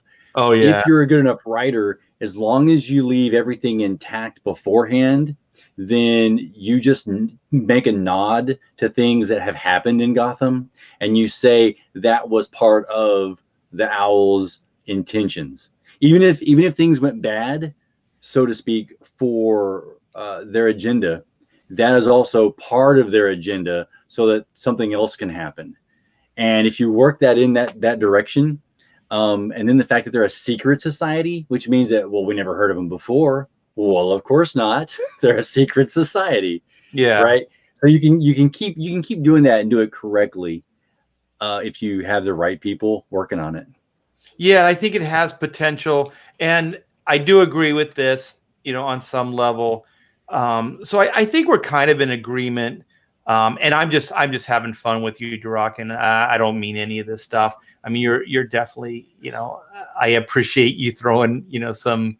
I sent them the link if you wanted to come in and oh, you want to come in and talk about this? Yes, Yeah. send the link. I did send them to him. Oh, okay. Yeah. Now his last point is it's a pretty good point, except I think it still works, because he says that the point of Batman's origin is that crime is random and faceless. You can have that, because Batman's origin can still be random and faceless as long as that criminal is random and faceless. And while you have this other named criminal organization in the background, because there's always been criminal organizations. Right. And the whole point of the Court of Owls was they all wore owl masks, so they are all faceless. Right. And that's where I think it never got to the point of, oh, wouldn't it be kind of neat if what we saw behind this was so and so, or this person, or that, or even somebody that we haven't seen in a very long time. Maybe going back to the Bill Finger era or something like that. Some and that to me is always when comics are cool, is when you take something and you go, I'm going to bring this all the way back to this. And then all of a sudden you've created collectability. Oh my God, the leader of the Court of Owls was actually last seen, 300-400 issues ago, whatever. And they didn't do that. It never happened. Oh yeah. Talking about like that. That's what I'm saying, is it still has potential. Oh yeah. The idea still has potential. It's not like they burned the bridge completely. Okay, so he's here in the waiting room. So what we're going to do is at 8:00. We're going to shift the show into this. If you guys are okay with this, we're just going to totally derail, what we were talking about, and this is just going to be a free form Batman night Court of Owls discussion. Do you guys want to do this? That's fine. That's fine. This is all right, man. So everybody, appendix. You've been warned. It's the show appendix. Here we go. I'm opening the floodgates. Here we go. Draken's a good guy, by the way. Hello. Yeah, how are you, man? Hello, good. Is this coming through? Yes. Yeah, you're fine. Okay. So welcome to Pontificators, man.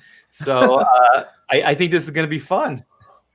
Yeah, I covered pretty much everything, but I think just in general, it ruins the lore of Gotham, like I was saying, because like I said, crime is supposed to be faceless, and that is the entire point of Batman. Without crime being faceless, then Batman is just like there's no point for him. He's then just going after a certain specific group. Right. Well, we just answered that question, where the the Court of Owls are faceless. To a certain degree, but they're supposed to be part of the. They're all part of the upper class, then. Yeah, but nobody knows who they are. They could be anybody. To a certain degree. Well, they obviously are somebody, right? There's a bunch of people that, and I said, like I said, they're doing this in Pennyworth. Pennyworth has there's an organization, I just can't remember the name of it, but the queen is the ultimate leader of this organization. But there's a lot of real bad things going on, and the Thomas Wayne is part of. He's making it look like he's part of this no-name group. They call themselves the No Names, but he's actually CIA. I just spoiled a lot of Pennyworth for you, but it really does play on these tropes of secret societies and organizations, and they're jockeying for position within sort of the government control. Yeah, Well, I'm there's a not sure problem. whether that. Go ahead. There's a problem with part of your argument in that Batman's inception was against faceless crime, but over the years he has fought Jokers, Riddlers, and Penguins, which are all very specific on who they are. Which are basically mirrors of him, except with one little tweak.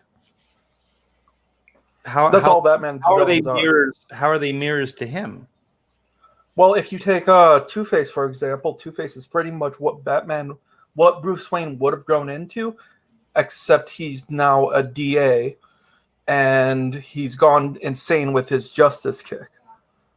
That's just Bruce Wayne. In fact, Bruce Wayne became CIA in one continuity, and he found that was too limiting, and so that's why he became Batman later on. But it's not faceless still. It's very much a phase 2 crime, all of these individuals. So he's been doing this for years. Actually, I would say that the OWL organization now, they're actually returning the idea of facelessness of crime back into the story of Batman. And it's in the very DNA of Gotham. Are you just kind of opposed to it because it was just kind of shoehorned in, at this point in time, or what's your main kind of gripe with the Night of Owls or the Court of Owls? I generally just don't like it, and also it's more or less a ripoff of the Order of Saint Dumas, and throw in a little bit of a League of Assassins, and you pretty much got them. Oh yeah, you don't need them anywhere in the lore of Gotham to have what happened in the story. There was no point to it. And then you also have all the aspects of, well, now they're messing with Batman's beginning. They're making the political message of it's the rich that are causing the problems in Gotham, which is why all the Court of Owls are actually elites within Gotham.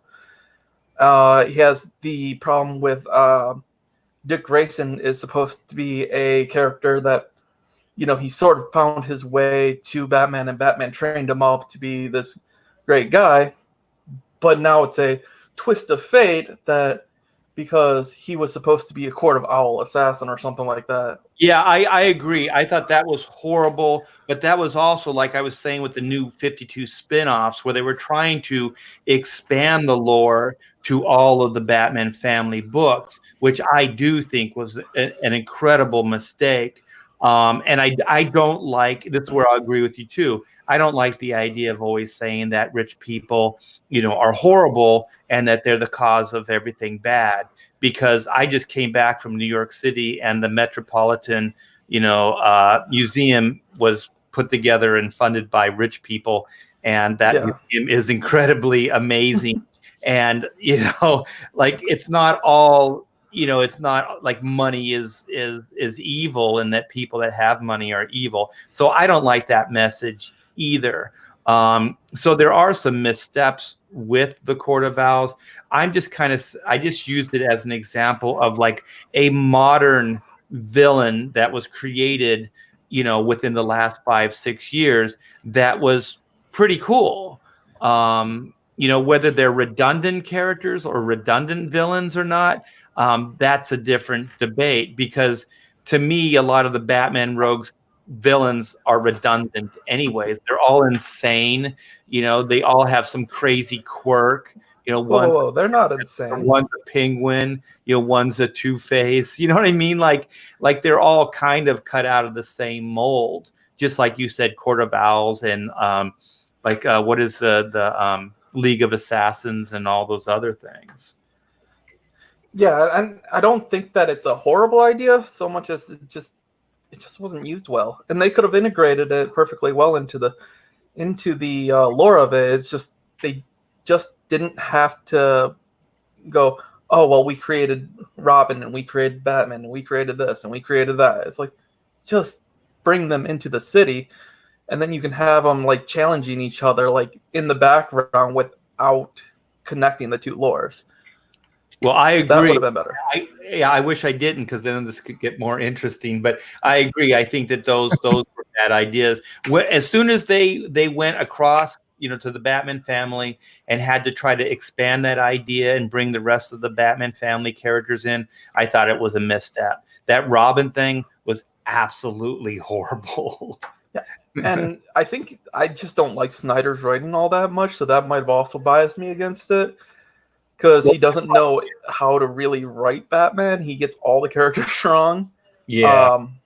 But for all that, he still wrote Gates of Gotham, which does bring in lore, and it does it in the Batman universe, and he gets it all right, and it's all nice and tidy, and it's great.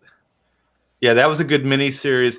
I think Snyder, the reason I don't like some of his Batman stuff is he is a horror writer. He's not really a superhero writer. And so I think like Batman tends to become almost more horror based with a lot of the stories that he tells versus more I don't know, like superhero or detective type stories. Like with the Joker cutting off his face. Yeah, all so that stupid. stuff. I just think these become like slasher movie ideas, or like more horror type of ideas versus like I think where you're going with is more like traditional Batman stuff, and playing off of that and bringing it into a contemporary storyline. I think what he's doing is he's putting more of a horror spin. Even the Court of Owls was a little bit horror based at times. See, if I was going to do that, I'd go back to the history of the Waynes and the Canes, because the Canes are related to come from the Bat Clan, and that would allow you to bring in the Canes, Kate Kane and Bet Kane, have them brought forward, which accomplishes DC's goal of bringing forth female characters. Then you can also bring in the supernatural from that, and then if you want to play on the rich side of everything. One of the founders of Gotham, Wayne's, on the Wayne side, there's supposed to be like 3 founders of Gotham or something like that. But the main founder is a Wayne ancestor, and it's alluded to that he was actually crazy, and that's why it was Arkham. It was originally supposed to be a insane asylum, and the city grew around the insane asylum. So you can have that bring forth the horror section and combine those two. Yeah. And you also get the money out of that too. Yeah. Wasn't to the Penguins' ancestry, wasn't there a founder with that as well? I forget his name, his real name. Yeah, the 4 pillars are Cobblepot, Kane, the Elliots, and the Waynes. Yeah. So you do agree with the Elliots? Do you think, because that was kind of more recent? That's the Jeff Loeb stuff, right? Mm-hmm. Yeah, but all the stuff that establishes who were the big names happened after that, anyways. Yeah. And the 4 main names was actually established within the Gates of Gotham. Yeah, but I think Cobblepot was always there, though, wasn't it? I mean, that predates those ideas. Yeah, but it wasn't established that those are the 4 big names, and they're the 4 overall groups.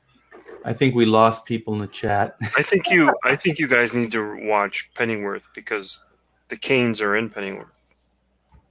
They're in. Yeah, they were prominent up until they were prominent up until recently, until Martha Kane died. Right. Well, Martha Kane married into Bruce Wayne, and all the other families all just collapsed around the same time. Yeah, which, you could bring in the Court of Owls when you do that. In Pennyworth, Martha Kane is a really a sort of a badass. She's pretty cool. Okay, here's an idea. Why not have the Court of Owls actually be like the Owl Clan, who's always been against the Bat Clan, and they've somehow gotten involved with the Canes, and that's what caused all the families to collapse. Is they invaded those families, and the only one that's left now is the Wayne family, and that's why they might have gone after them last. It makes sense, and it makes it very personal. But do you think it puts the Court of Owls at a disadvantage as far as being badass, as far as, you know what I mean, being a worthy foe? No, actually, an even better idea is put him with the Penguin. Have Penguin be like this warped form of the Court of Owls. He's the little bastard of the Court of Yeah, Owls. see, that would be really cool, and it brings Penguin up to a new level. Because then he can go, oh, this is my family. They're back. But what would be and cool is if the revelation happened in the story and he didn't even know his own lineage or his own history. Yeah. Well, you're on Until they reveal it to him. Exactly. Yeah. And then you could do the whole. You could all go back in history with everything and be like, look, there's these ways that they invaded these families, the same way they tried to invade the Wayne family with the brother that they tried to introduce to Bruce, which was the crux of the entire thing. And that's how he would put that together. Or like you could do something, I don't know if they did that, because I didn't read all of the Court of Owls stuff, but not necessarily your idea, but just kind of a separate thought is if Wayne could actually fight the battle by uniting the other houses, you know, the other three against that one, just as a financial thing, as a way to fight on. I always thought what was kind of a misstep, and they don't do it a lot, is that, you know, there's two characters basically there. There's Bruce Wayne and then there's Batman, and they don't have Bruce Wayne like really do much, I think, as far as like his connection to Gotham or fighting, you know, to make Gotham a better place. And this could be an interesting idea if, you know, he rallied the other three houses against that one, you know, as far as trying to fight that aspect of the more financial, you know, aspect of the Court of Owls, because obviously there's money. That's what's, you know, supporting everything. Well, just think of the image there. You got you would have Bruce Wayne, Kate Kane, Penguin, and Thomas Elliot, and there's long hatred with Penguin and Hush, so that would be an interesting thing to go down with that. Yeah, because then, you know, it's the enemy of my enemy, you know, kind of thing, where he's rallying everybody. And you know what? This is a little off topic, but this could actually add to this hypothetical story that we're creating right now. Is what if did Durakan leave? Wait, what happened there? Is he still here? No, I don't see him. Oh, there he is. Sorry, I he's pushed got the away. button and it left. I didn't think it would leave. Oh, that was weird. No. Okay. So what if oh my gosh, I forgot the point now. Where were we? We were talking You were going to bring up something that you thought would fit. yeah, the hypothetical idea Yeah. of possibly oh my gosh, where was it? It was actually Where Bruce Wayne was doing more. yeah, I'm sorry. I'm totally brain farty. So if somebody wants to take it from here, and then I'll Well, on that idea, how long has it been since we've seen Bruce portray Matches Malone? Yeah, that's been a long time. Yeah. Right? That was like sort the, of undercover identity that he would use. You know, Yeah, that was yeah. one of his more prominent ones. Yeah. Right. One of the things That's that what I was gonna say. I'm sorry. I'm just gonna interrupt you. Is that if Bruce was able to unite these families, like that, maybe you could also say that Gotham is becoming a better place to live. You know, it's kind of like Raul is his name Giuliani. You know, in New York City, comes in there and actually puts his foot down and makes some significant changes. And then, you know, the city actually gets to be a better place or a safer place because of it. So maybe, you know, these four houses have been so divided that this one house, which is the Court of Owls, was able to kind of dominate. And so then you could maybe blame a lot of the decay and a lot of the bad stuff onto the Court of Owls. So you could say that their money, they were bad, but that the others were just maybe a little misguided, except for the Waynes, of course. And then so Bruce actually unites the three houses, so you get to see some kind of significant change. So as far as the story beginning, middle, end of the structure would be, Gotham is an asshole, and then we find out the Court of Owls, and so Batman finds about this secret organization that was in there from the very beginning that maybe be behind the whole decay of Gotham. And so then he unites the houses against the Court of Owls, but nobody really knows who these guys are, so it's really tough to kind of pinpoint any one specific problem or source. And so then he unites the three houses, and so they actually for the first time turn Gotham City around because of the unity. But then eventually, because you can't keep it like Gotham is this great place, but if you play this out for a year as a long storyline, you could play it out where actually Gotham City is becoming a better place to live. You see significant changes. So you actually for once get to see Bruce, the rich elites, and Batman making a difference, because that's one of the things I hate about Batman is you never see him actually making any kind of significant difference. I know it's ongoing and you can't really change things too much, but with a storyline like this, maybe you could. So then, you have a significant difference, but then, the Court of Owls doubles down, and then you get to see exactly how badass they are. You know what I mean? Because then they override the three houses and all this good that they've done in the most horrific of ways. Wow. You know what else that does, Art? You have to then show this character development of Bruce Wayne / Batman. That would be an amazing arc to see all of a sudden Batman realize how much Bruce Wayne is important and how Bruce Wayne is impactful in a good way, instead of all the things that he's done all over the years trying to fight crime as Batman. Here is Bruce Wayne doing something in a positive way, and Gotham becoming and moving positive as well. That'd be a huge character arc to throw him into. Yeah, and then of course you have to tear it down at the end because you can't keep it going for very long. But I think it would be fun to see. And then you can always, if it is the Court of Owls, then you always have that as the underlying foundation of Gotham. So then it makes those guys the ultimate villains in Gotham City, because in this story arc, you get to see how much power and control they actually have. So you see the birth of the Joker and all these other villains kind of comes out of the decay of Gotham City, which all derives from the Court of Owls. Yeah, and that would also solve one of the major problems that I see with a lot of stories is that, and what a lot of people get out of the movies is that why doesn't Bruce just throw his money out there and fix all the problems? And they haven't read the comics, so they don't realize it's like there's little things that Batman, what they put in there is like, okay, when Batman goes to stop a crime, he doesn't just smash the criminal's face. He goes, "Hey, dude, stop! I'll go here, turn yourself in. When you get out, here's where you can go to get a job. And if you're really serious about it, I'll do that." He goes to the orphanages. He does that. He does the 1/3 of all the businesses in Gotham.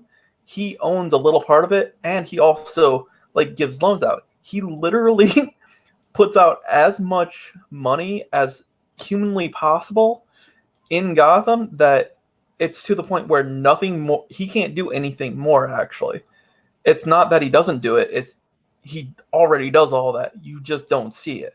Yeah, and then if he teamed up with these other two guys, then you can see how exponentially they could be helping if they focus the money and they focus the energy versus all going in different places. And, depends on these other houses, like you said, Kane and the Elliots and whatever, it depends on how honorable or honest they are as well. So I don't know where they are as far as the DC continuity, but if some of those houses are in the gray area, then you have him inspire them to, actually rise up and to be, accounted for and to do good within the city. So I don't know. I won't get frustrated with the idea that nothing seems to change at Gotham, in Gotham. So what if for a little while it did change? What if Batman made Bruce Wayne look so good that the Court of Owls pushed Bruce Wayne, not through the Court of Owls, but the elite society pushed Bruce Wayne, hey, you could be mayor. You're looking so good right now, you could be mayor. And then that's when the Court of Owls tears down Bruce Wayne, when he's actually in the spotlight, and now he's mayor. That'd be actually cool. Or to the point of really, really serious retaliation, friends and family, they figure. I think the Court of Owls already knows that Bruce Wayne is Batman, which is also a weird misstep, because at that point, you could off this guy at any moment. Like that. These are the ideas that I don't like. I don't like the Marvel Universe does this. Like, I am Iron Man. Well, guess what, Tony Stark? Now any assassin bullet can put you down. Like, who needs to fight all these super villains? If you get a sniper up on a rooftop, you're done.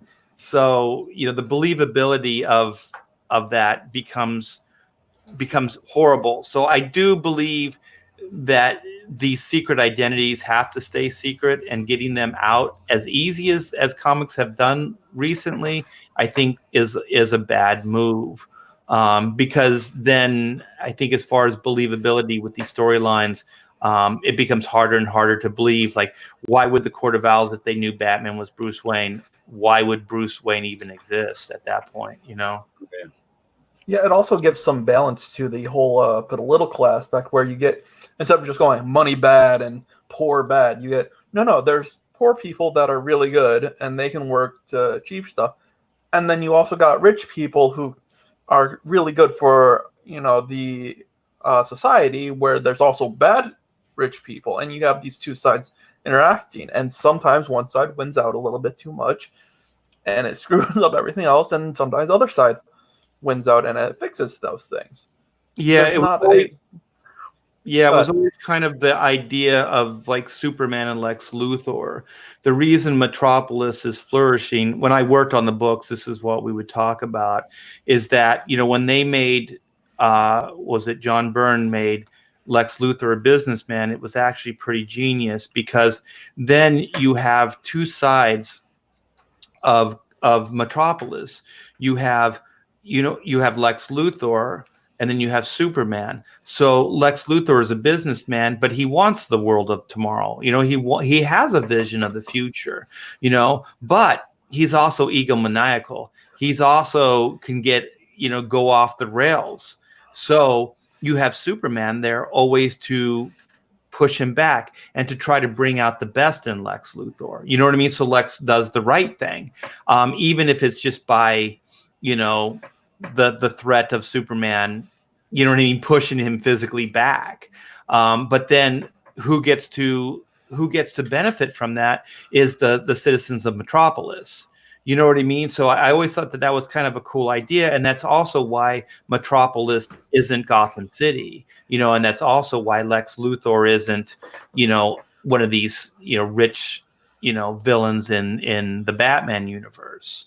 And just back on something that you had said earlier, Durakin, is that I think what is the cool aspect of Batman and Bruce Wayne, and you were kind of hinting, or you had said a little bit about this, is that he believes in the system. He believes in rehabilitation. He believes in the laws of man. So, this is the thing that Zack Snyder got wrong, and some of the writers get wrong, is that Batman works within the system.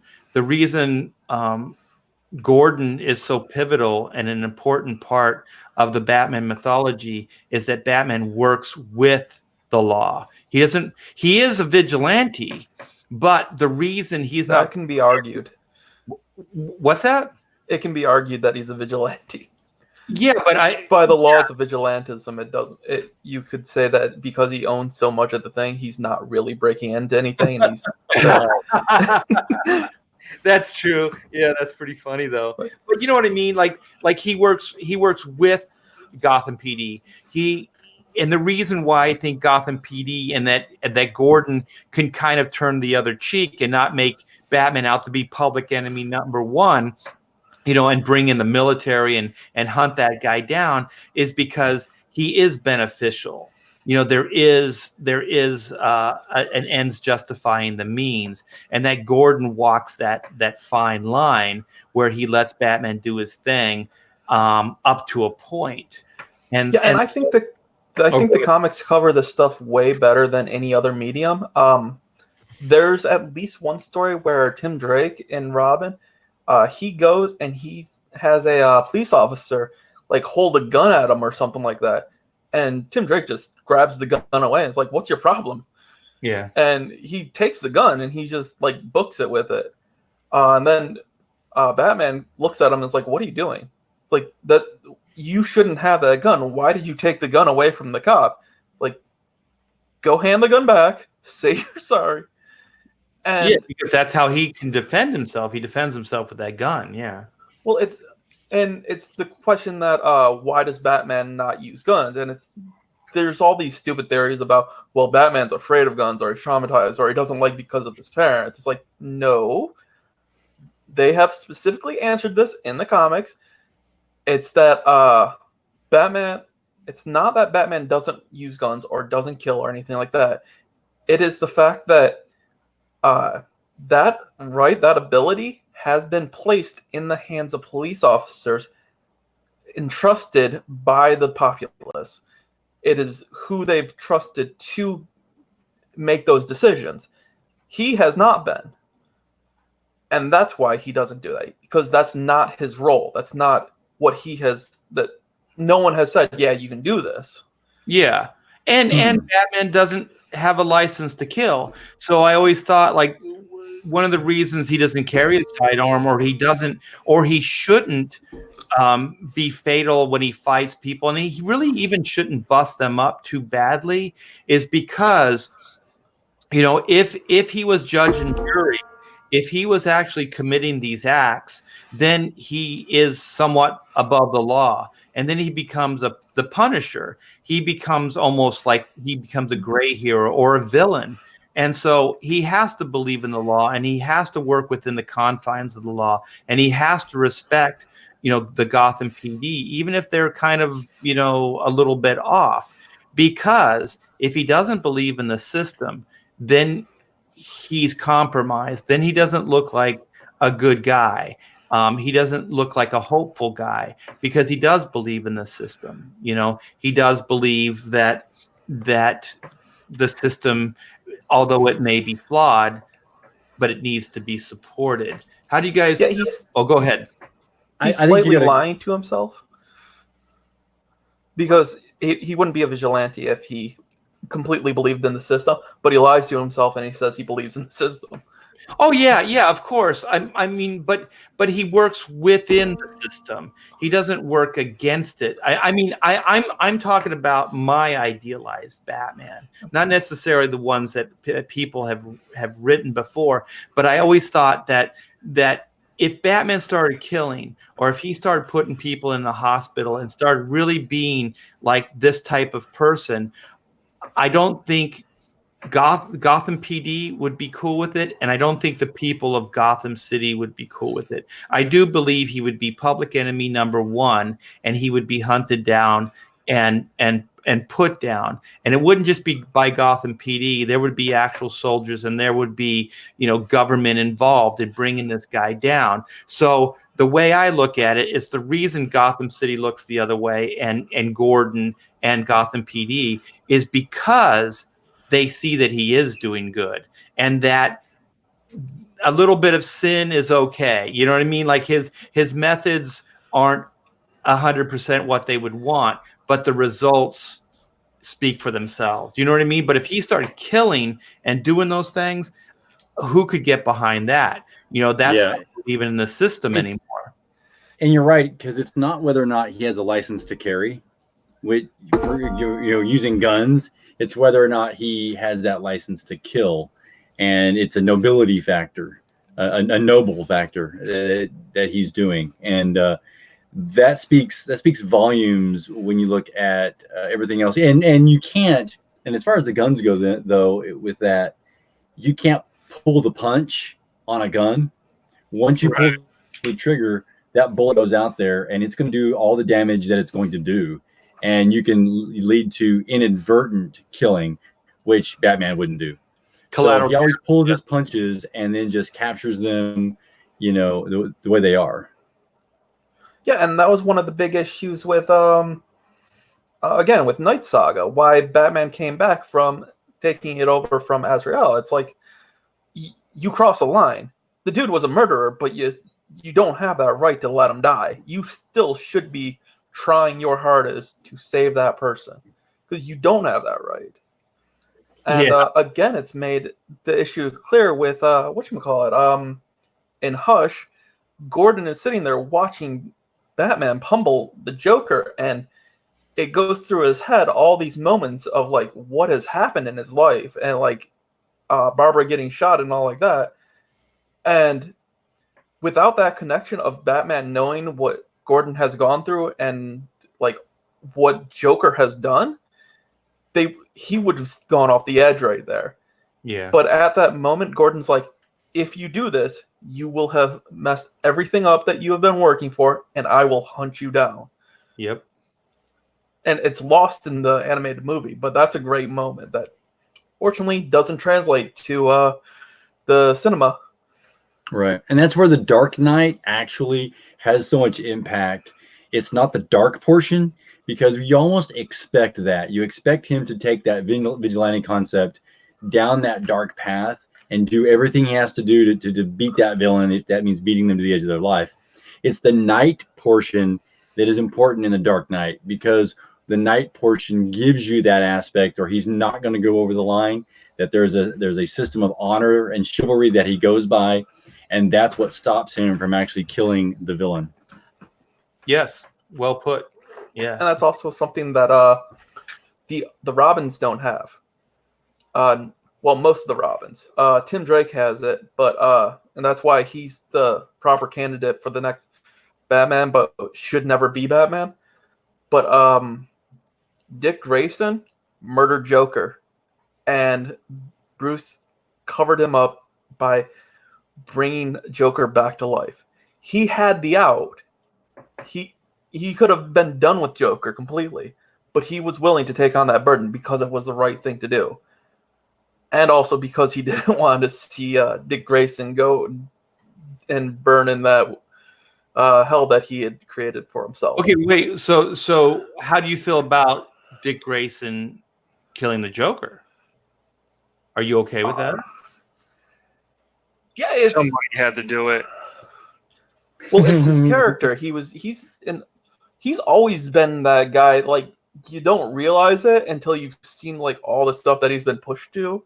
He's always the guy on that very edge of someone's going to push him just a little bit too far. That was his origin stories. Zuko, I think it was, killed his parents. He found out about it, and he was about to kill Zuko. I think it's Zuko. And Batman's like, no, you don't do this. Let me show you how to do this right. So Joker is the one that just pushed him a little bit. I always thought it was because he was young. My take on Dick was always kind of this way, that he was Bruce without the baggage. He was Batman without the baggage. Like, he was a healthier version of Batman himself. So he was able to function within society. He was able to have relationships. That he was just kind of a more functional, less damaged version of Bruce Wayne. And so then to have him kill the Joker, I thought it was a little out of character, or at least the way I saw the character. Because, for me, if you're going to have a character kill the Joker, just have the Batman do it, because I don't think it looks right for anybody else to do it, because it's his personal villain. It's kind of like when Doomsday kills Superman. Like, I had a problem with that. Doomsday, really? Who is Doomsday? I don't care about Doomsday. I care about Brainiac. I care about Lex Luthor. Those are the people I have invested time in. So shouldn't they be the ones that kill Superman?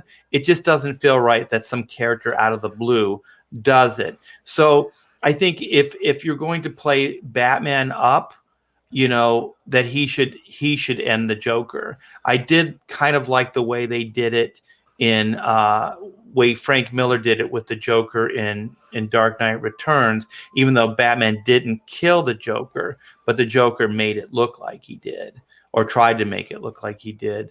So I don't know. I just feel, just personally, I feel that Dick is the healthier version of Batman. Apparently, other people, whoever wrote that story, disagree. Thematically, I think you're right that Batman should be the one to kill the Joker if he ever kills the Joker. But the story was spot on with how he should be, how Dick Grayson would reach that conclusion. Yeah. And the idea that Dick Grayson is a healthier version of Batman that's the general perception, but dude is messed up. Like, he had to sit there and watch Jason Todd get killed and Bruce do nothing. He had his parents killed. He's been raped. He's been there's so much stuff that has happened to him. Yeah. Like, he's the guy that DC likes to mess with so much, and they just keep on screwing his life over, rebooting him. Everything you can think of, it's happened to him. So he's probably more messed up than Bruce in the long run, and all the other guys. You're right, because to me, he's the one that acts most out of character at the times when I think, oh, great, we're going to get this great interaction between Bruce and Dick, and we always get an out of character Dick, but Batman always remains in character. You know what I mean?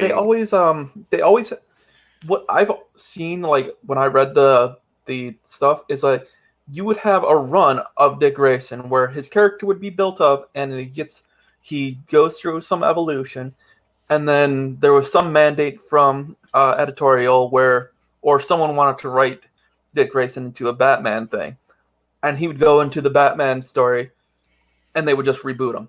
Or another team would come through and they wouldn't read the previous books and they'd reboot him. They'd have him move to another city. Or there was another editorial thing where they would just remove his city and his life. During, 0 Hour, I think they did that, where he was about to marry Barbara Gordon and everything was about to be great for him. And they're just like, nope, you're not doing that. They were going to kill him off, but he just was like, they just rewrote time so he just wouldn't have made that proposal to Barbara. Yeah, I see where you're coming from. It will never be my take on Nightwing or Dick, because the thing is, this is how I personally feel. I don't think Batman would be a leader of the Justice League. I don't think he would even really be a full-on, like, outward member of it. I think he'd be a behind-the-scenes, participant in the Justice League. Having said that, we have Robin, or Nightwing, that actually was the leader of the Teen Titans. To follow somebody, you can't be a wackadoo. You can't be as nutty or as unhinged as even Batman. So I think to have a juxtaposition of the two characters, that Batman is the deeply scarred one. Keep that. It works. To motivate a human being to the point of dressing like a bat and doing what he does, that's a messed up person, has a hard time keeping relationships, all these things. But that Dick wasn't that guy. Like, somehow, because Bruce understood how he was, that he tried everything in his power to make sure that Dick like a cautionary tale, like you're not going to be this, you're going to be better than this, so he raised him, because we can't forget that he was raised by Bruce Wayne. Like, he's basically his son. And so the thing about life is, when you have kids, you always try to make sure that your kids have a better life than you do. So I think, as far as, I always thought that Batman's redemption was Dick. I always thought the only reason the Batman family stuff works for me, because I think Batman should just be a solo character. Personally, I don't think there should be a Batgirl. I don't think there should be a Robin. I don't think there should be any of those things. But if you're going to make it a Batman family type of idea, then I think that Nightwing has to be a completely different character than Bruce. I think he needs to be more the voice of reason and the more calm head. If anything, he's the one that pulls Batman back from the abyss, versus the other way. I'm not saying that for one story it couldn't be that, but something as fatal as killing the Joker, maybe, I haven't read the story, maybe in the context of the story it worked, but I think you it described doesn't compromise it for me. Go ahead. I think you just described Star Wars. Well, The way the redemption comes through the son, and then the father has to destroy the villain. well, Yeah, what 'cause happens I in think this? Batman, Bruce Wayne is a damned character. He's damned. he's not a healthy guy. Like, he chose to be that guy. Like I always thought, like, if he was going to bring Dick into the fold, he wanted to prevent him the pain that he felt. He wanted to give him, the inside knowledge of how to vent your anger, how to motivate you in the right direction, versus going off and being the damaged human being that he is. So that's, and once again, I haven't really read enough of the stories to know that, but that was always my take. And also, just to be the leader of the Teen Titans, to be that overtly of a leader. Like the Justice League, you can debate that there were other characters, but Justice League, there's really only, Nightwing. Yeah, I think the Batman family idea, and the name is even screwy to me, is fine, as long as, of course, Robin / Nightwing, they're kind of always available, kind of because he is taking him under his wing. But the whole Batgirl stuff, etc., to me, that's all kind of more like copycats, right? They're copycatting him. They're in the world doing their thing, trying to do what he's doing, motivated by him, but he never takes them in to himself, right? And in his confidence, and works with them directly. Sort except of. just occasionally. That's the only way I think those characters work with Batman, so to speak. With Dick Grayson, I agree with you, but you got to remember, as kids grow up, they're also like reflections of their parents, and sometimes they rebel in certain ways that is negative. So that's what Dick Grayson has a bit of in him. So he doesn't always make the better choice. Sometimes he does the choice that, well, this is what Bruce would do. I don't want to be like Bruce, so I'm not going to do that. And he does the wrong choice because he doesn't want to do that. That's what happens. I'm not a big fan of that. He's always seems at odds, and he's never really matured into the kind of character, except for in the book Grayson, that I really believe and I'm behind. In that book, the confidence and all that was there, and he sort of lacks that in other iterations. He's always melodramatic about, I don't want to be like Bruce. I want to be my own person. Like, dude, you are your own person. You know what I mean? Because he never grows up.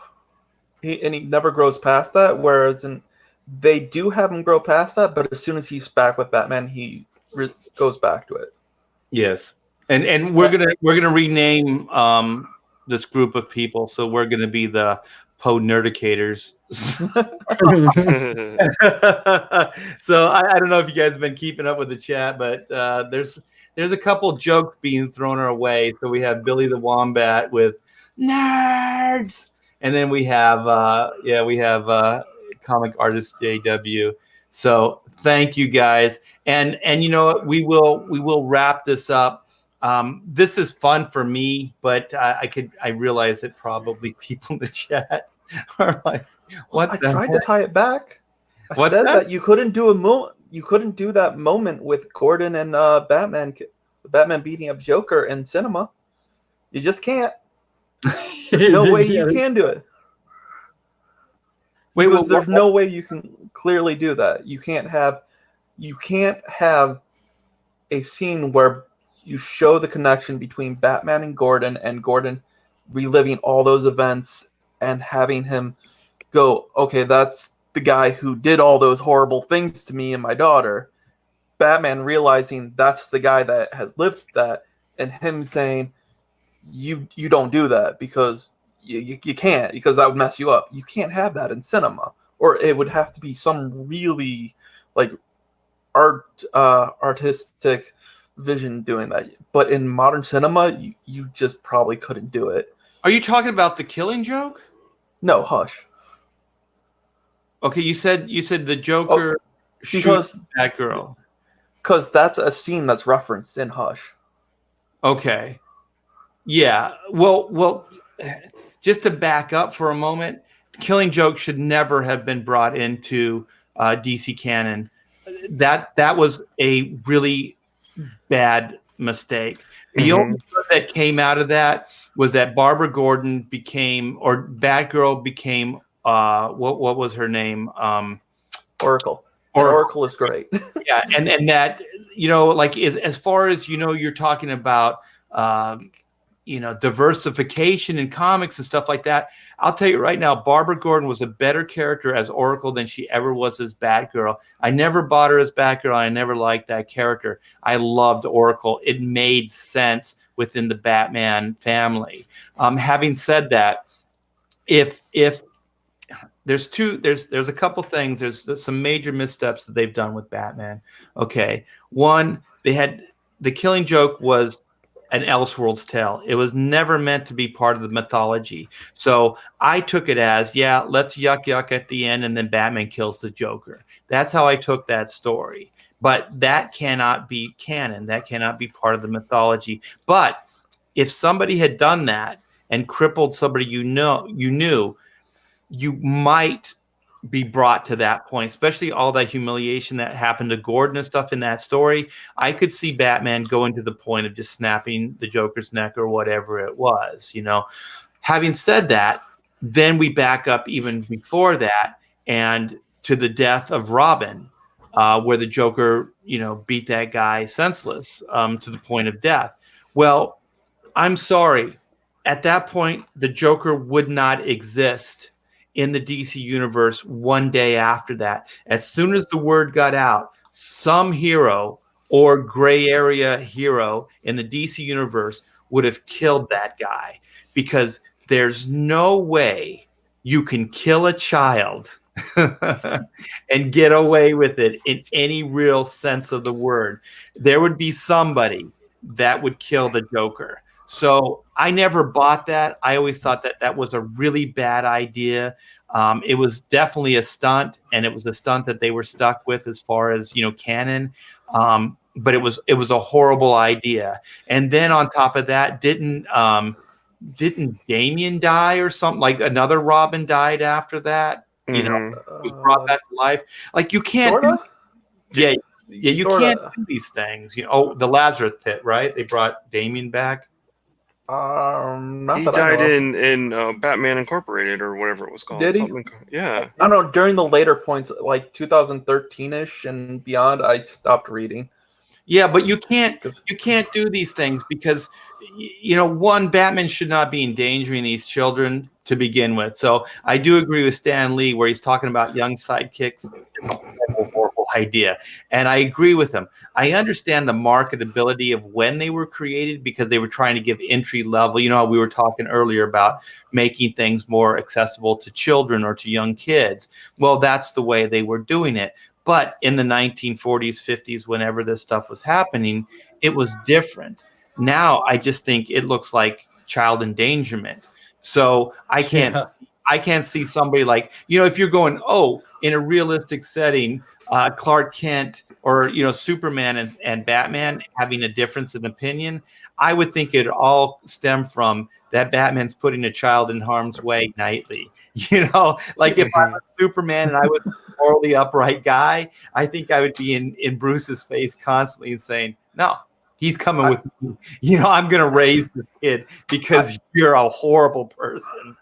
I think you can get away with killing a kid, but you can't get away with having the Joker beat the kid senselessly and then blow him up. Yeah. It's like, okay, like step one, you went a little bit too far there, and then you blew him up. And then you went all the way too far. Yeah. I don't know. I think there's a lot of missteps, but these things happen. You know, some writer, you know, maybe 5-10 years from now is going to be able to figure out how to put all this stuff together. As far as if I was in control of some of these comic book companies, I would have never okayed those ideas because I think that there's too much trickle down. There's too many problems that stem from them that make the idea not worth it. You know what I mean? Like it forces you to scrutinize these ideas in a way that if they were more superficial and they didn't have this kind of ramifications to them, you wouldn't look at them the same way and you wouldn't scrutinize them the same way. I've said this before, and what it really does come down to is that this should be more of a young person's medium, entertainment, and that we should write these things more. I mean, you know, more of the mainstream superhero stuff. Obviously, there can be adult comic books, but these kind of Batman ideas or Spider-Man ideas, Superman ideas, I think when you put them, you scrutinize them in a real world scenario, and you scrutinize them through adult eyes and rational logic. A lot of this stuff just does not hold up, and that is, for me, that's one of the fundamental problems with these things is that I'm not saying they have to be dumbed down or anything, or that you can't deal with some heavier subject matter. But some of this stuff, I think, is taking it a little bit too far to the point of causing major, major ripples in even compromising character, you know? See, I think you're right to a certain degree, but without that moment of Jason Todd, well, first of all, without the moment of the Killing Joke, it also fixed another thing, and that's removing Batgirl Special #1, which is a horrible, horrible book. So that's another good thing that did it. But without these events, you don't get the future events that builds off of them. You don't get Tim Drake, which is the perfect sidekick character, in my opinion. He's the best hero character that, like, bar none. And he's perfect for teenager. Plus, he has Stephanie Gordon. Not Stephanie Gordon, but Stephanie Brown, who's another brilliant character to work with on that, and shows a whole bunch of teen life and does have more of an audience towards the teen and younger demographics. Yeah, but you can do that without killing a Robin. You know, you have them age out like you did Dick or something like that. You don't have to kill a character. But he's predicated. Tim Drake is predicated on the fact that Bruce has gone so dark because of the events of Jason Todd. Yeah, it gives birth to new story ideas, but I just think at what cost? Because to me, like, if you were going to have, like I said, if you're going to have a kid getting killed, I don't think in a society, you know, if that happened, you know, that I had control of it, or I knew, or I was part of the party that was involved in it, I couldn't let that go. Like, I don't know if I was Clark Kent, if I could actually ever forgive Bruce Wayne for putting a kid into harm's way. You know what I mean? In a realistic in a realistic way. And once you kill the character and you kill him the way they did, it makes you think about these things in a different light than you normally would have. Does that make sense? Yeah, but with that story, Jason Todd went on a journey on his own. He wasn't supposed to be anywhere near there. If I remember right, he was not supposed to be anywhere near those events. He was looking for his mother, and that led him to Kandahar or something like that.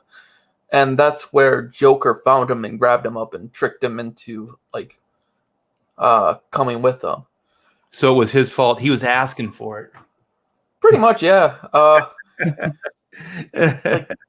But what I'm saying is no matter how he went into it, no matter how they set it up, I'm talking about after the fact. Okay, so we're up to the point where the kid dies.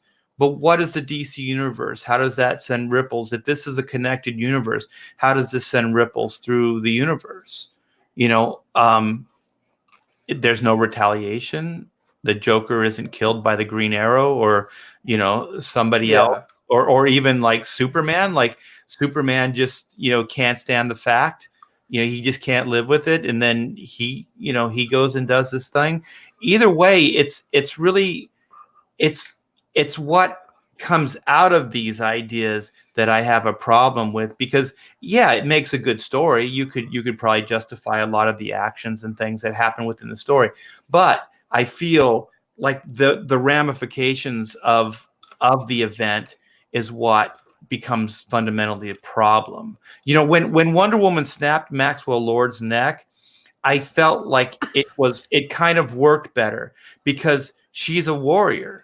She battles, she's around death. So, and then she did it because he was possessing Superman and all, there was a lot of things that led up to it. So she, in essence, kind of damned herself in the act. You know what I mean? But the greater good came out of it. The obvious greater good. I mean, I don't even think you can really debate that. I'm sure that there were probably some heroes, just because of the way that they think, they would go, oh, it was wrong. But in the big picture, she did exactly the right thing. And I believe that you could argue that, point to anybody and win, that she did the right thing. It was a hard decision for her to make, but it was the right decision to make, because like worse things would have happened if she didn't do that, so it was definitely a rock and a hard place kind of situation. And it was the right character to be in that situation. You know what I mean? It wasn't a character that has more of a morality that wasn't familiar with death or battle, or, leaving a soldier on the battlefield or whatever, that type of thing. But she does have those experiences. So I think that it's not that I'm against, somebody dying in the universe or whatever, but it just has to be done right. Yeah, I think that's sort of a problem that stems from the way that comics are. Like, it's the same problem that you have with sitcoms. It's like you have a beginning and then you have an end of the story, and everything has to be wrapped up and everything has to go back to at what it was like at the beginning of the story. So you don't get too much of the bleed off of what should be the natural reaction to those things. And I think when you have those big events, you don't get the big reactions. Like, the reaction of the universe should have been bigger for what happened to Jason Todd. It should have been bigger for what happened with Identity Crisis, is it? Where it's revealed that few of the heroes have been wiping the memory of the other heroes. Yeah. These events should be like, what are you doing? They're like you're like violating everyone's trust. There And should you're have been a villain to that. what a villain would do. Yeah. But there's no recoil, and the reason you don't get that is because it has to go back to the standard, the status quo.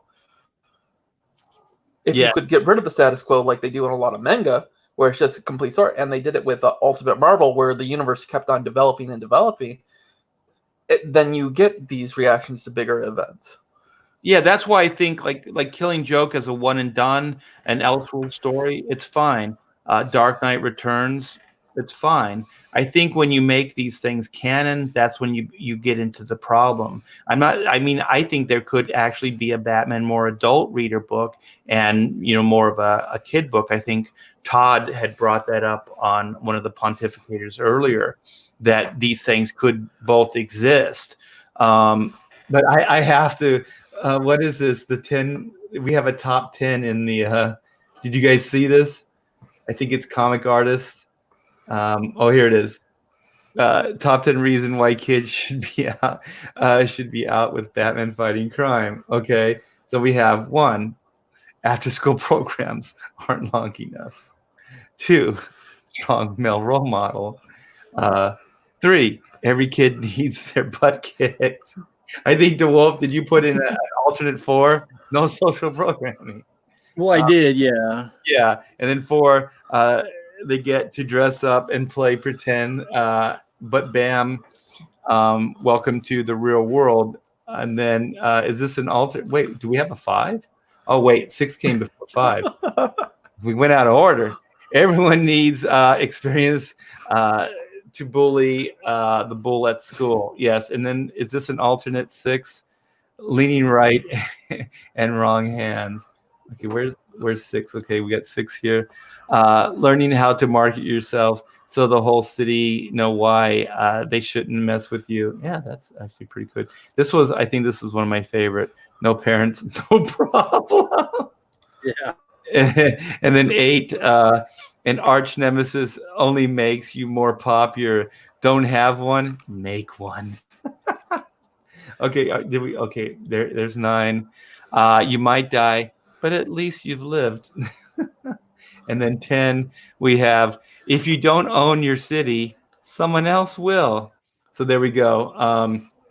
Yeah, so we could probably go on and on. I think this was some fun stuff, and I think Todd and DeWolf are probably like, you know, I get tired. So Batman, I know everything about Batman. Batman's my main passion. Yeah, he's my gateway character. He's the reason I read comic books as a kid. So what were you going to say, DeWolf? Well, and here's something that goes right back to the very beginning of this 2.5 hours ago, and that is that there is so much available because you have all of this material to go back on, because it is a continuing, not only is it not just a continuing story, but there's alternate stories as well. And when you're trying to pick one blockbuster to do for one particular year, and then the next Batman a year or 2 later, you know, what do you pick? How do you pick it? And that's why movies are different than comics. No Man's Land. That's all you need. Yeah. Yeah, I think you're right. And we've talked about it in the chat here, or in the stream here, that who knows what a writer is going to do 5 years down the line or 10 years down the line. Somebody might have a brilliant idea how to connect all these dots of all these problems that we've brought up, you know, and it could possibly all be in one storyline. You know, you never know. Because I think that's the beauty of the ongoing, and also just to put a nice positive spin on everything, why monthly comics are so damn cool, because they can change and shift month to month. So, you know, the idea or the direction that they're going in right now may not be the direction they're going to go in, you know, a month from now or 2 months from now. So if you don't like what, go ahead. Except for one thing, and I've never seen this done well, and that is actually aging characters more or less linearly. You guys have talked about it a little bit here, going through the Dicks and the Jasons and stuff. But going through the Dicks. But when you concern yourself with actually, you know, Batman, and I'm not sure what Clark would do, but Barbara and all these other characters, it would be fine to have them keep going at sort of where their age is at over a year or 2 or 3 or even 5 of our real world. And then there's a point that that character needs to enter a different mode of age. And I think if you saw that with, say, Batman, he would actually become then an older, mature person going over the hill. And over the hill Batman would be a different Batman. And Well, then they used to have that actually before Infinite Crisis, before DC cleaned house. They had Earth 1, Earth 2. So one of the Earths had older versions of those same characters. So they were like Elseworlds tales, like you know, because basically Huntress came out of an Elseworld story, Earth 2 storyline. right, and like you say Batman. Elseworlds. What's that? I'm talking about canon, to allow Batman to go canon elderly. I know right? this was canon though. This okay. wasn't like it wasn't an Elseworld. They existed simultaneously. So if you were reading Batman proper, you could go, okay, this is our Earth's Batman, or this is a present time Batman, or however they explained it. And then you have Earth 2, which is an older, more seasoned Batman. So Huntress came out of Earth 2. So that's Batman and Catwoman's daughter. So that came out of Earth 2. It wasn't part of this canon. So when they did Crisis, they brought all the different timelines and all the different Earths together into one universe. And I think that, just to answer your question, you could have, or they did have, two different versions of a character happening at the same time. You had a Clark Kent that was older. He had graying temples and everything, and that he was with Lois. They were a couple, you know, and then you had Batman and Selina, you know, or you know, Bruce and Selina together, and they had a child. So you got to see that happening at the same time. You got the regular universe stuff, but then somebody decided that, oh, it's just too darn confusing and kids can't keep up with it, you know. So then they just try to spoon feed the whole world to everybody with one continuity.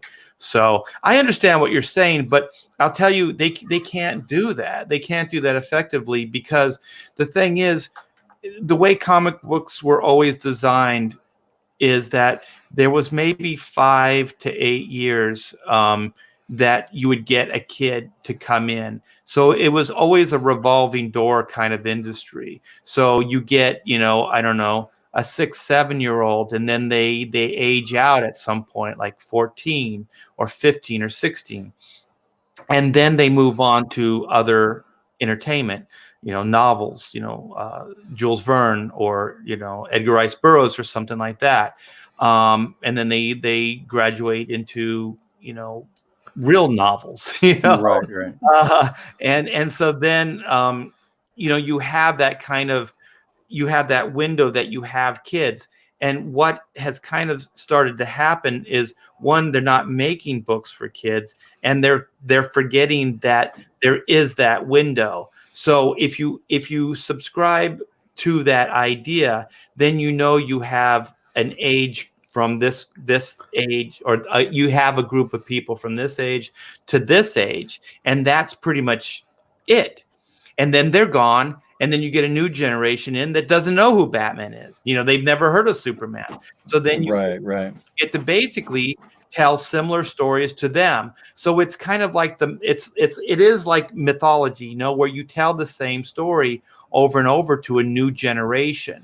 So you don't so much reinvent things. I mean, there are, you know, you do want to progress and you know, you bring a contemporary audience, and so you write to that contemporary audience, because if you were writing the same way you were in the 1940s, it wouldn't fly today. But you still have that idea that this contemporary kid is only going to be there for 8 years, maybe, you know, and then they're going to age out and go into something else. And then you don't have that problem. I think what happens is now they're writing comic books to people that are older. So they're writing comic books to the people that, and they think that that's what they want. They want these ideas to be more mature and things like that, because, you know, they are older. And so, but they're forgetting about the entry level kids. They're forgetting about, you know, that 10 years that you're going to have a kid come in and start reading books and, you know, comic books, and then move on. So I think this used to be kind of a more fundamental idea in this industry. And I can say that because I've been doing this for 35 years. So that was always kind of the belief system. And somewhere along the lines, it shifted. And then it became more tailored to older people. And then now we're finding out that they're aging out too, because they're actually really aging out. They're dying. You know what I mean? Oh yeah. I think this subject is actually a good pontificator show in and of itself. Okay, well, that's what we'll do then. We'll talk about aging out and comic window of reader. I guess I don't know how to word that, but where it's kind of a timeline that you have from this age to this age. Yeah, the whole range thing with that happens in America, where things have to be for an age range, and anything outside that age range doesn't work, is really hurting a lot of industries. But that's see, I mean, I'm not explaining it properly, because the people that loved those comic books, as an 8-year-old coming into it, and now they're 30 or 40, they still love those same comics. They still love those same ideas.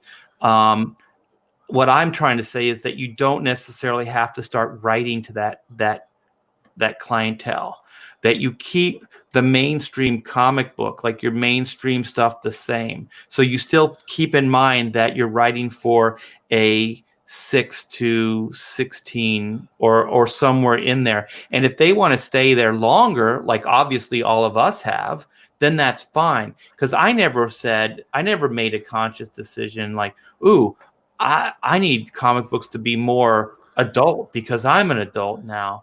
It's like I like the silly aspects of Peter Parker dressing like Spider-Man and shooting webs from his hands. You know what I mean? Like, that's really silly stuff. I don't need it to be more mature, because it doesn't need to be more mature, because the book's called Spider-Man. Like, how mature does it have to be?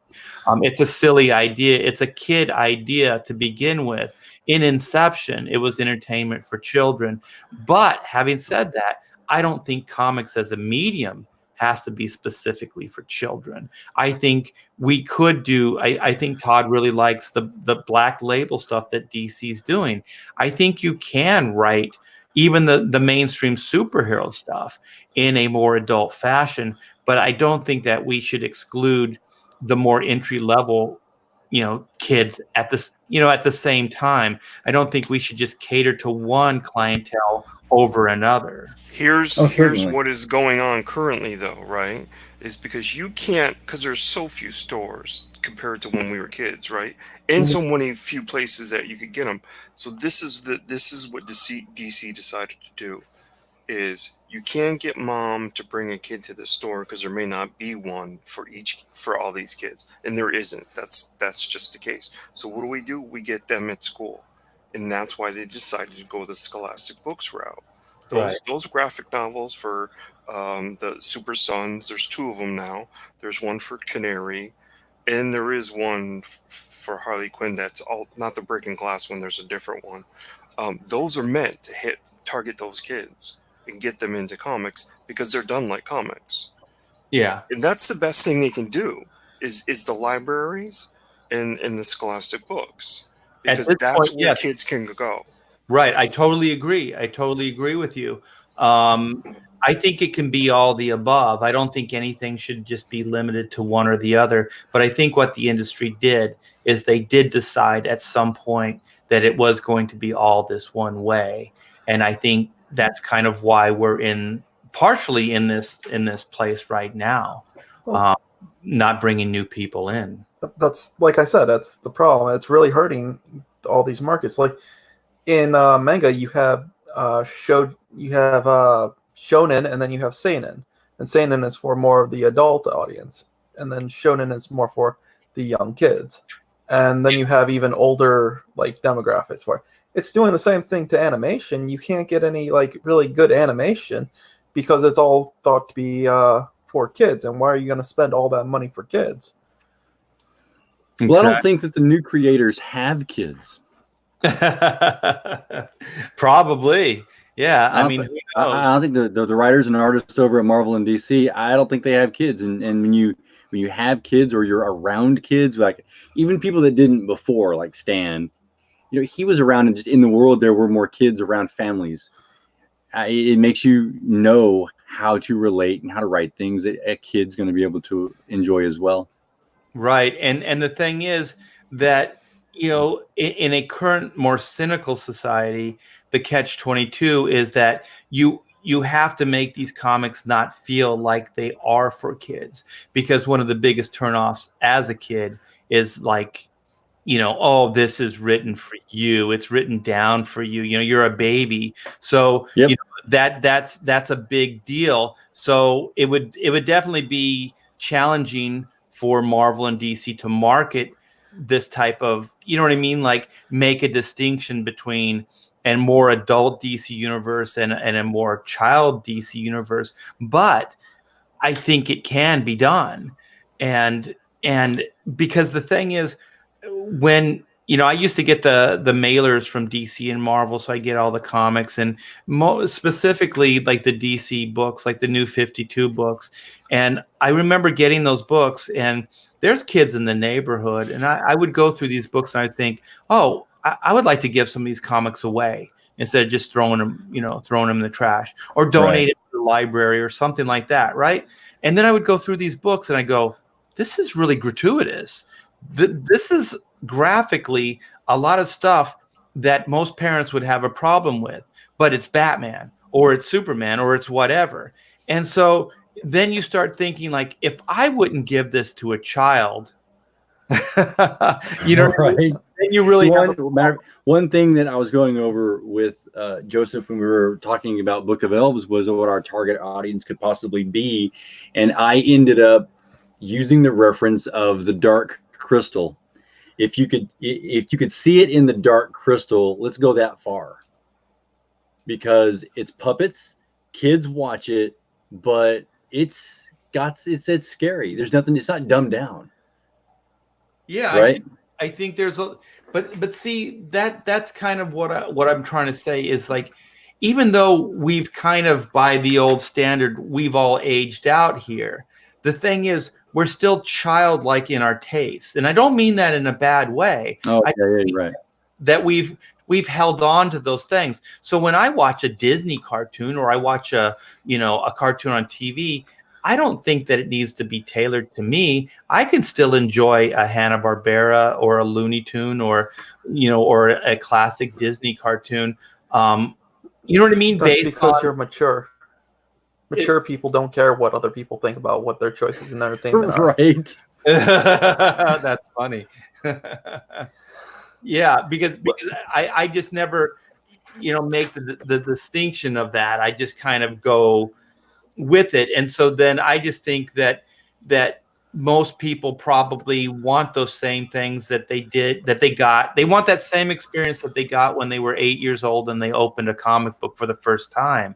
Because I've never heard anybody at a show or ever had a conversation where somebody consciously said to me, you know what, Art? Comic books would be better if they had more blood and gore in them, or if they were more adult and they dealt with more adult subject matter. I've never been part of that discussion, and I've never heard that approach to me. Most of the people, they really seem like they want to relive those cool memories of when they were kids. They want to experience those type of adventures. On that note, I have to ask you, and don't throw them under the bus if you don't want to, but I've heard that Didio is like just hates fun altogether, and that's why he got rid of Young Justice and all these like fun books. Any truth to that? Yeah, I don't know. I've never had these discussions with Dan. This is why I can never say anything bad about Dan, is when I was having problems with Marvel Comics, which will be a future live stream at some point. He took me in, and he not only beat my Marvel rate, but he not only met the Marvel rate, but he beat it. And he treated me very, very well and brought me in and understood my situation. So, and under his, especially in the early days when he first took over DC, he was actually spending money and he was getting talent and he was bringing things in. And I do believe when he first started at DC, things were working good. I don't. Did you hear him interviewed? Did he say something like that, where he just doesn't like fun, or is this kind of here's? That is what I've heard from just about everyone that ever talks about him. Yeah, Is that that's the reason why he's canceled?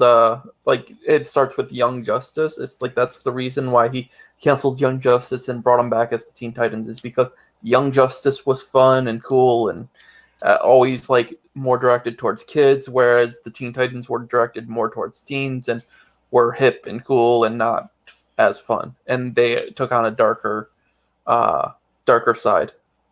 Yeah, I don't know. So I can't really chime in there. I just know that like Dan had a lot of good ideas and was moving DC in the early days when he first started in a good direction. I think it watered down a little bit since, and there's one part of the equation that people don't understand. And I like Jim Lee. Jim Lee did, he and I, as far as I know, we're still really good friends. And but DeDito is working side by side with Jim Lee. And so a lot of these ideas and things that are happening at DC, it seems like Jim is kind of the Teflon guy. Like he doesn't get a lot of dirt on him. Yeah, he doesn't get a lot of dirt on him. And I think that we have to take into consideration that maybe a lot of these decisions aren't just Dan, that some of these decisions are Jim as well. Because, one of the things, if you look at Jim's track record with Wildstorm, and his, his Image Comics days, and even all the way up to, selling his company to DC Comics, is, reboots, new number ones. Look at it. Look at his history. And so, and more adult stuff. He likes more adult theme, blood, things like that. So if you look at like Jim's track record and you look at kind of what's happening at DC, I don't know if it's all DeDito. I think some of that is Jim as well. So I don't know Jim. I don't know Dan, I should say, as well as I know Jim, but I do know that they both are they both have basically the same job position, and they're both 50-50 on, I would assume, decision making. So I'm not sure. It seems like Dan gets thrown under the bus a lot because he's more of a public face as far as, announcing things and, going to cons and talking to people and stuff like that. So maybe he just gets a lot more flack because, you know what I mean? Because he's more available. Yeah. So I don't know about that because Jim has his Twitch channel now. I know, but So, Jim's very approachable. I'll give him that. Yeah, Jim doesn't talk about those things though. Jim talks about Jim stuff. Jim. Yeah. I mean, Jim is basically doing that stuff as in form of self-promotion. It doesn't really come back. It almost seems like it's removed from DC. So I don't know. I feel that stuff is more propaganda for Jim. Yeah, like if you're always in the position of announcing stuff, you're always going to take flack for it. No matter if it was your idea or not. That's a sucky role to be in. Yeah, and I don't know. I'm just going to tell you, it's 9:30 and I'm letting all the juice out. So if anybody's in the chat, you guys are getting some juicy stuff. I remember having a conversation it was a couple years with Rob Liefeld.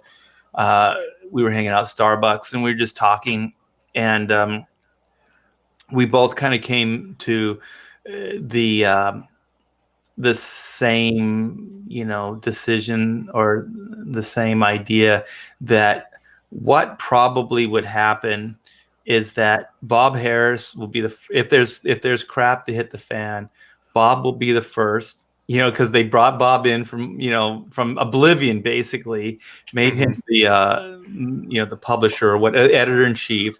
And so, he'll be the first to be thrown under the bus. And then, I had already thought it, but Rob had said it out loud. He said that Jim would probably throw DeDito under the bus.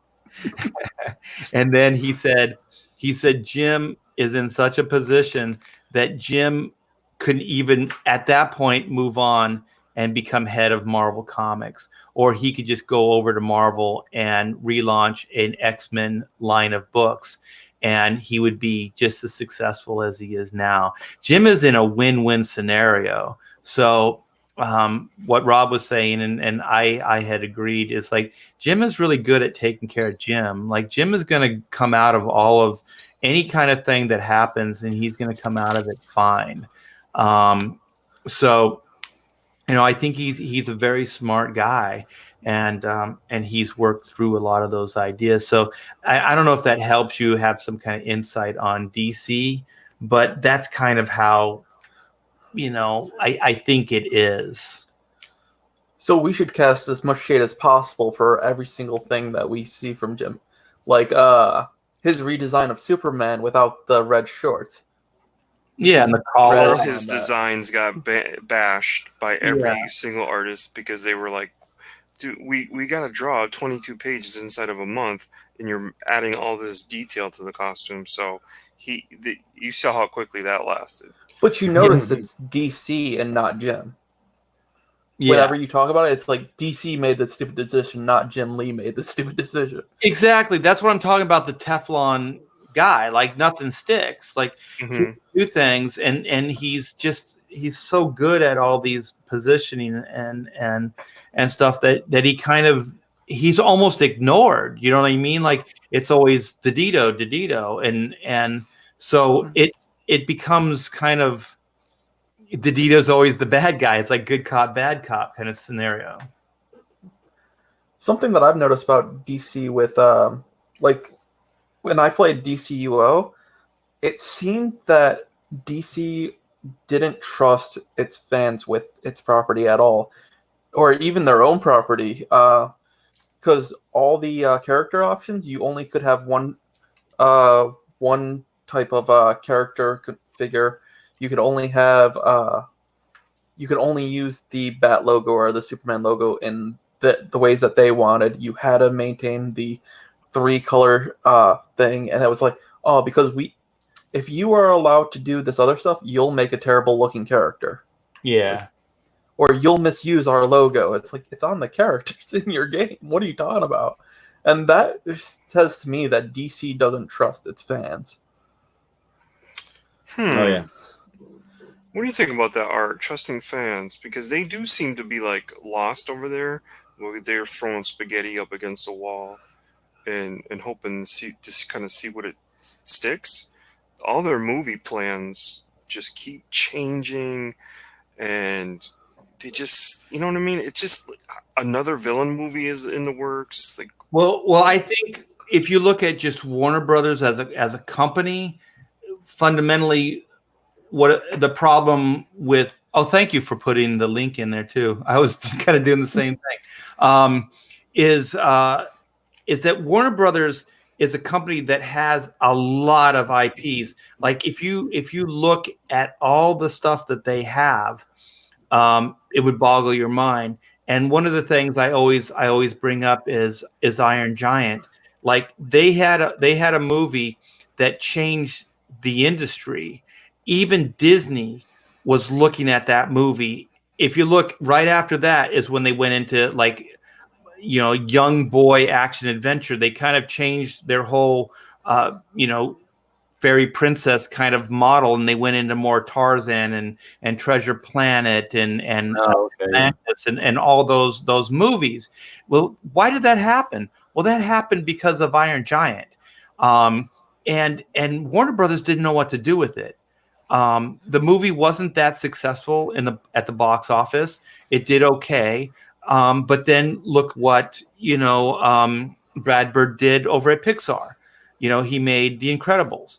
So they had all that talent. They had that movie, but they didn't know what to do with it, and they do this quite a bit.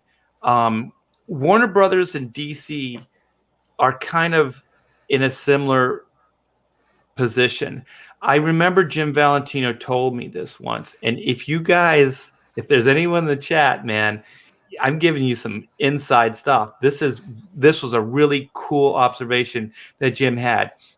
And he said, DC will always build up some kind of momentum. Year one, they've always kind of almost we're at the crest of like building a new kind of way of doing comics, and then what they inevitably do is they cannot keep it up. They cannot sustain it because they'll have a good idea, they'll profit from it, and then they'll have a Watchmen or they'll have something that absolutely revolutionizes comics, and then they'll just drop the ball because they can't sustain it. Warner Brothers can't either. So what Marvel does better than DC is they can sustain it. And the reason why Marvel and Disney work is because Disney knows how to sustain it. They have the Disney Vault. They bring things back. They have a park that they license stuff. So everything seems relevant all the time.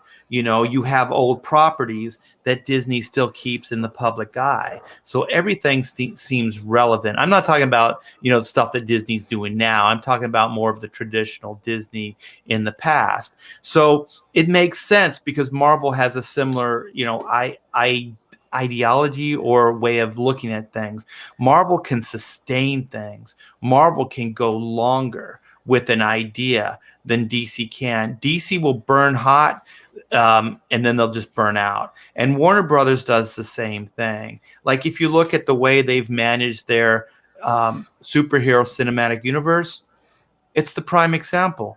They have no leadership. They have no sustainable plan. They don't know how to do that.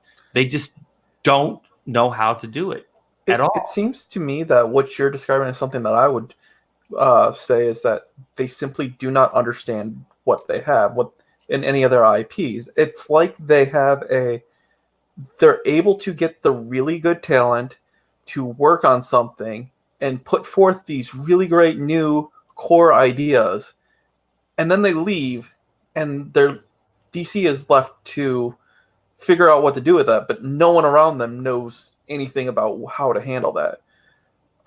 And even with the older properties, they still don't know how to handle that either. I mean, all of DC's properties I look at and like, that's not Superman. You don't understand Superman. You don't understand Dick Grayson. You don't understand Tim Drake. You don't understand Batman.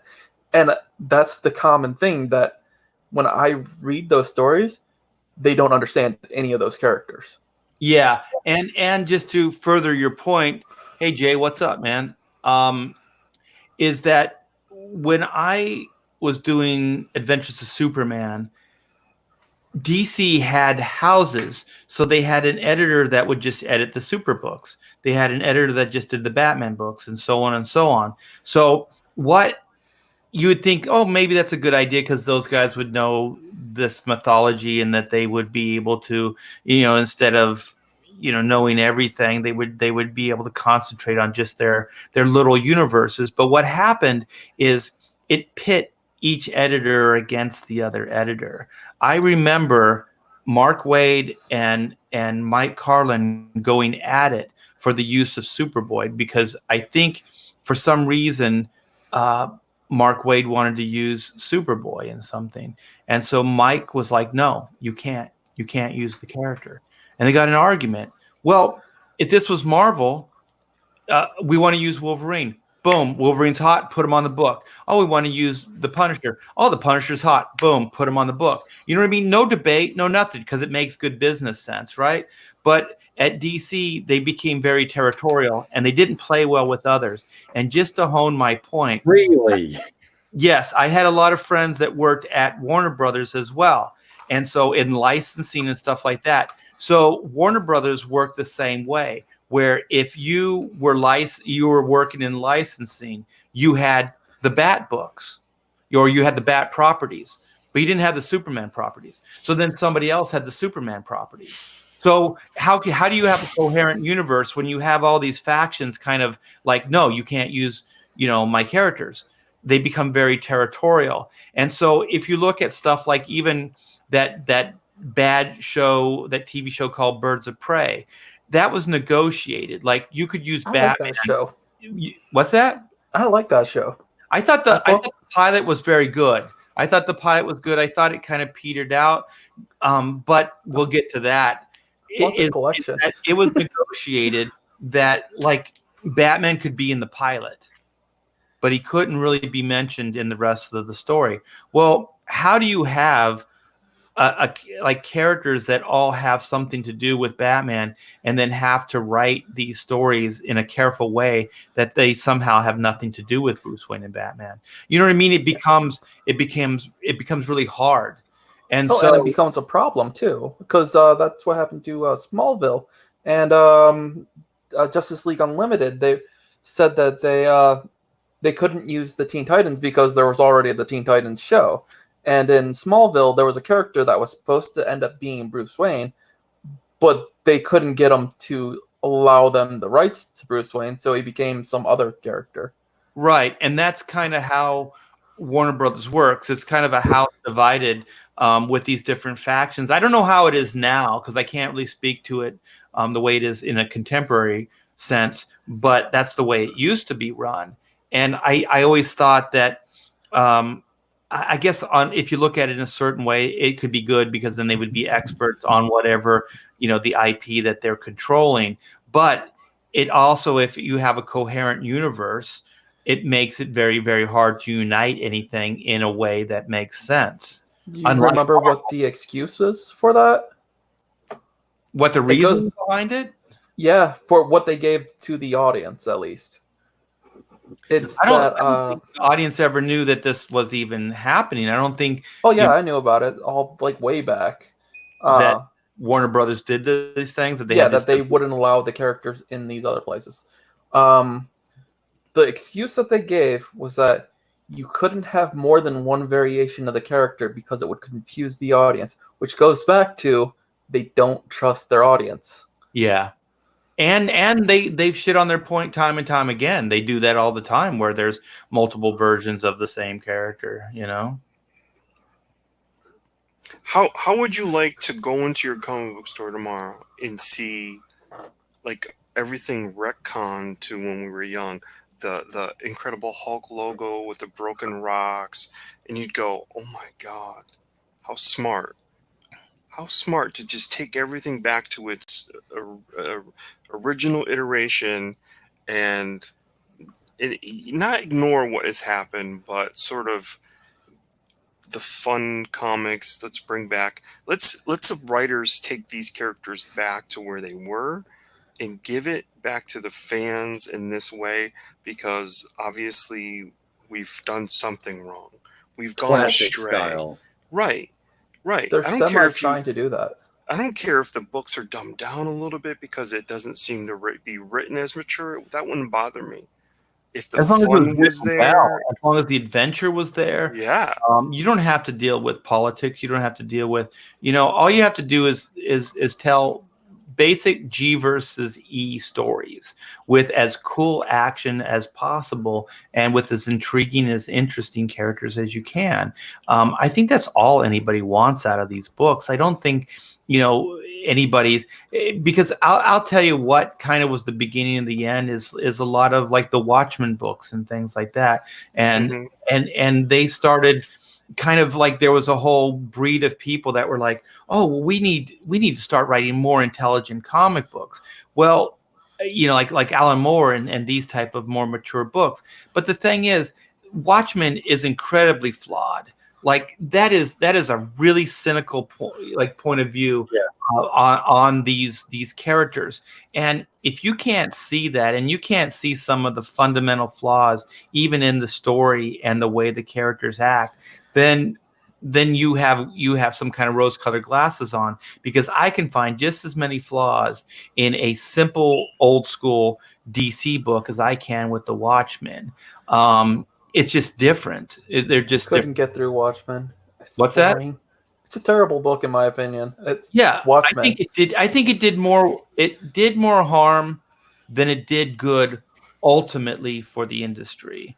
I think if it could have been just a one and done and not really inspired too much outside of that, it could have stayed that for me.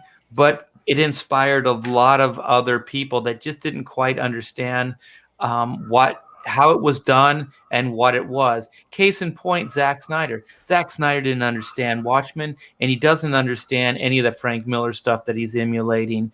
He just doesn't. And I think he is the easiest way that I can illustrate what I'm trying to say, is that there are people that just didn't understand what those things were fundamentally, and didn't understand that there was some morality and there was some moral play that was going on there, but they just didn't get it. So then you just have watered down gray area characters, and then generationally speaking, you have the next generation, and then you just have a cynical mess. You don't have hopeful characters, and you don't have any of those things anymore. And I do believe that if they really wanted to be diverse and they really wanted to be progressive, I would go totally against the grain, and I would do what Todd said. And I would go back to some of these fundamentals, and I'd put these books out with more of a, when I say simple, I don't mean that in a derogatory way. I just mean a more simple, direct, good versus evil type of templates. Because fundamentally, this is all I want. Like, I don't need the Hulk. I don't need to psychologically understand the Hulk. What I want out of a Hulk comic is I want him to get pissed off, and I want him to just destroy the bad guy. You know what I mean? That's all I want. You know, all I want out of a Superman comic is I want some major cataclysm happening, you know, and for that guy to somehow figure out how to fix it, and then, you know, everything becomes okay again. That's all I want. It's thing to see is both of the current modes, this mode and the current mode, going together, right? Well, first off, there's too many titles, so we have to get rid of a few titles. Right. And then you're left with right. Then you're left with a good core, current, modern title of whatever you want: Hulk, Thor, Batman, Superman. And then produce also the classic version, where things are done differently, given to different writers and artists that do things in a classic way, and just see which one of these. And shoot, it's so easy to do, because you can call it part of the Elseworlds or multiverse or whatever you want to call it, and see which one of these actually has more draw for the audience. I think you would just diminish your audience with doing that specifically. I agree with you, but just not changing anything like that wouldn't help. The problem is that they always want to go with the gray, and it's happened you can see it in wrestling. All the characters, they've gone towards the gray zone. You have ambiguous characters, and that's the problem. And those gray zone characters, those ambiguous characters are okay, but if you don't have the black and the white, should be a plug right there for black and white. But if you don't have those black and white characters there, you don't have anything to judge them against, and that's the problem. Mode going, the classic mode would have black and white. If there's gray, that would be in the modern stuff. They would still try to push those classic characters to the gray because they don't understand that that's the problem. Yeah, I agree. Like, in a perfect world, DeWolf, if they saw it the way you do and all four of us do, yes. But I think Durakan's right that in their eyes, I don't think they see it, because if they did, I don't think they would be doing these agenda-driven books. I don't think they would be doing what they're doing right now. I think fundamentally, personally, I think they're trying to change morality. I think they're trying to shift morality over into a different, like when G versus E stories go from, you know, like, oh, you know, that apartment complex is on fire, and, you know, who's going to rescue that, you know, old lady with her cat on the 15th floor. You know what I mean? Like, when they go from that, or just basic, you know, good versus evil type of stories, and then they go to more of like, you don't accept me because of, you know, my sexuality or whatever it is, then, you know, these things become less universal, and more like agenda. And case in point, those things don't bring comfort to children when they're reading them. You know what brings comfort to children? And the reason they like reading these stories is because if they're in an apartment complex in the middle of New York City and there's a fire, they want to believe that there's somebody there who's going to rescue them. It brings them comfort. It's a fantasy, but it still brings them comfort that there's going to be Superman that doesn't have to go up the flight of stairs. He doesn't have to do any of these normal conventions, that he can actually fly up and rescue you. These are what gives people hope. These are what inspires people, and these are the stories that I believe gives children comfort. I think this is why they want to read these books. I don't think they want to read these books because they want to find out about this cross-gendered whatever, or whatever this stuff is, because it doesn't really make any sense if you're making comics for children. And I think if anything, the theme of what we're talking about right now is maybe I think it was Todd that said, or maybe it was DeWolf, if they could start thinking more like a kid, if they weren't so removed from children, that maybe they would be able to start writing these things more based on those aspects, like the psychology of what brings these kids comfort, or what they really want out of these action adventure stories versus what they want to do, or what maybe the 40-year-old wants. And not to be all negative on what they've produced so far, but New 52, like, that gets a rap for being incredibly horrible. I say it's an incredibly horrible thing that they did, and it's bad, and they shouldn't have done it, and all like that. But I read every single issue every single title that they put out for like a year or whatever. And the actual fact is 50% of those books were great. Like, it was like a near 50-50 thing. But the books that were great all got canceled, and they didn't get the readership. And it was all the stories that like no one cares about because they're not the characters that you're looking for. They were the all-star Western, the Animal Man, the Voodoo, the what's another one? Maybe Grifter, Olmec, the Nowhere Man, like that type of stuff. Like, no one was reading that. And Sergeant Rock, that was like brilliant, having an army in the focusing on the army in a superhero world. I was like, wow, that's like, I wouldn't have thought of that idea. I love it. Yeah. Yeah. The thing is, I think the first year it was very successful too, because what they did is they had a pretty clear mission statement, or seemed like it, about doing more one and dones, bringing some more of the obscured out and things like that. But what ended up happening is they didn't fulfill the promise, and that's why it started falling apart. Because back on the Court of Owls thing, those should have been one and done. So should never have been a crossover. So right there, I think it neutered the idea, and it also contradicted what their mission statement was. I think if they could have fulfilled the one and dones and not been tempted by, oh, we have this success, let's cross over and do these epic storylines, I think they would have been more successful.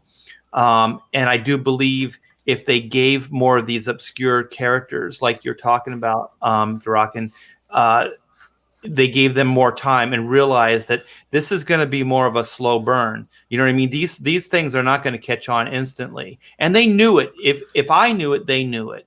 But they're going to have to give them more time to develop and find a market. And then maybe be okay with the lower numbers that they were going to get, just based on the characters that they were. Not everything can be Justice League. Yeah, but my comment was always, these are good books. I just don't care because they're not my genre. It's like, I don't care about Westerns. Sorry, Yeah. I don't. Yeah, but a good book's a good book. And I think fundamentally what fell apart with New 52 is that people didn't get what was promised to them. I think they wanted the one and dones. They wanted to believe that DC was truly going to save the industry. So, I think that the industry supported DC that first year because they eclipsed Marvel. I mean, they were well on their way. But just like what I was saying about DC not being able to sustain it, they cannot sustain it that, by the end of that first year, they were already showing the weaknesses, and they were already second guessing the mission statement. Also, one of the things that they did with the New 52 is they were launching the whole, downloadable comics. What happened to that? Like, that's a good idea, but you can't expect it to catch on in 6 months. These are year to year to year campaigns. These are not like 3 months of advertising, and if it doesn't work, you discard it. I don't know what happened on the back end, but I was like, okay, well, this is a new timeline, so let's see what's up. I was like neutral on the entire subject at the time, and I started putting together the timeline. I was like, you guys don't communicate with each other, because like with Batwing, the story is that Justice League just came out 5 years ago. That's the beginning of the superhero age, and there hasn't been a superhero team before that. It's like, okay, we'll go with that. And then you have Batwing's story. 20 years ago, there's a all-African superhero team that was in the world. It's like, what? Like, that doesn't fit in your timeline. And it seemed as time went on, the things that they were doing in there, it's like they hadn't communicated with each other, and they didn't actually plan it out like they said they had. No, it was pretty clear early on that they had no long-term plans, and this wasn't very well thought through. And I think that's also what people started figuring out after a few months into it, 6-8 months into it, that indeed was the case. Because realistically speaking, the wheels came off pretty early on that on that New 52. And then people started realizing that this actually feels like a publicity scheme. You know what I mean? This doesn't feel like this is sincere. And then, because while I was working on Deathstroke, because that was my New 52 book, I'm telling you right now, the stuff we were doing was really, really good. But, oh gosh, I'm blanking on the writer now. Oh my gosh, he was really good. He decided that he was going to try to build a story, and not give the sensational stuff right at the beginning, but it was going to build to a payoff. And so he did it that way. And you know what? He got penalized for it. It was one of the best storylines I've read in comic books that I've worked on in years. And that first, God, how many issues was it? I don't even think we finished the first year, or maybe we did. And then, it wasn't getting the pizzazz or the numbers. And so they fire us, and they put, what was it, Rob Liefeld on it. And then they give Rob the character, and then he does it for 6 months or whatever the hell it was, and then they give oh, go ahead. I'm sorry. Are you talking about Tony Daniel writing Deathstroke? No, then that's where I was going. Then Tony Daniel took it over after that, and then I think he wrote it all the way up to the end.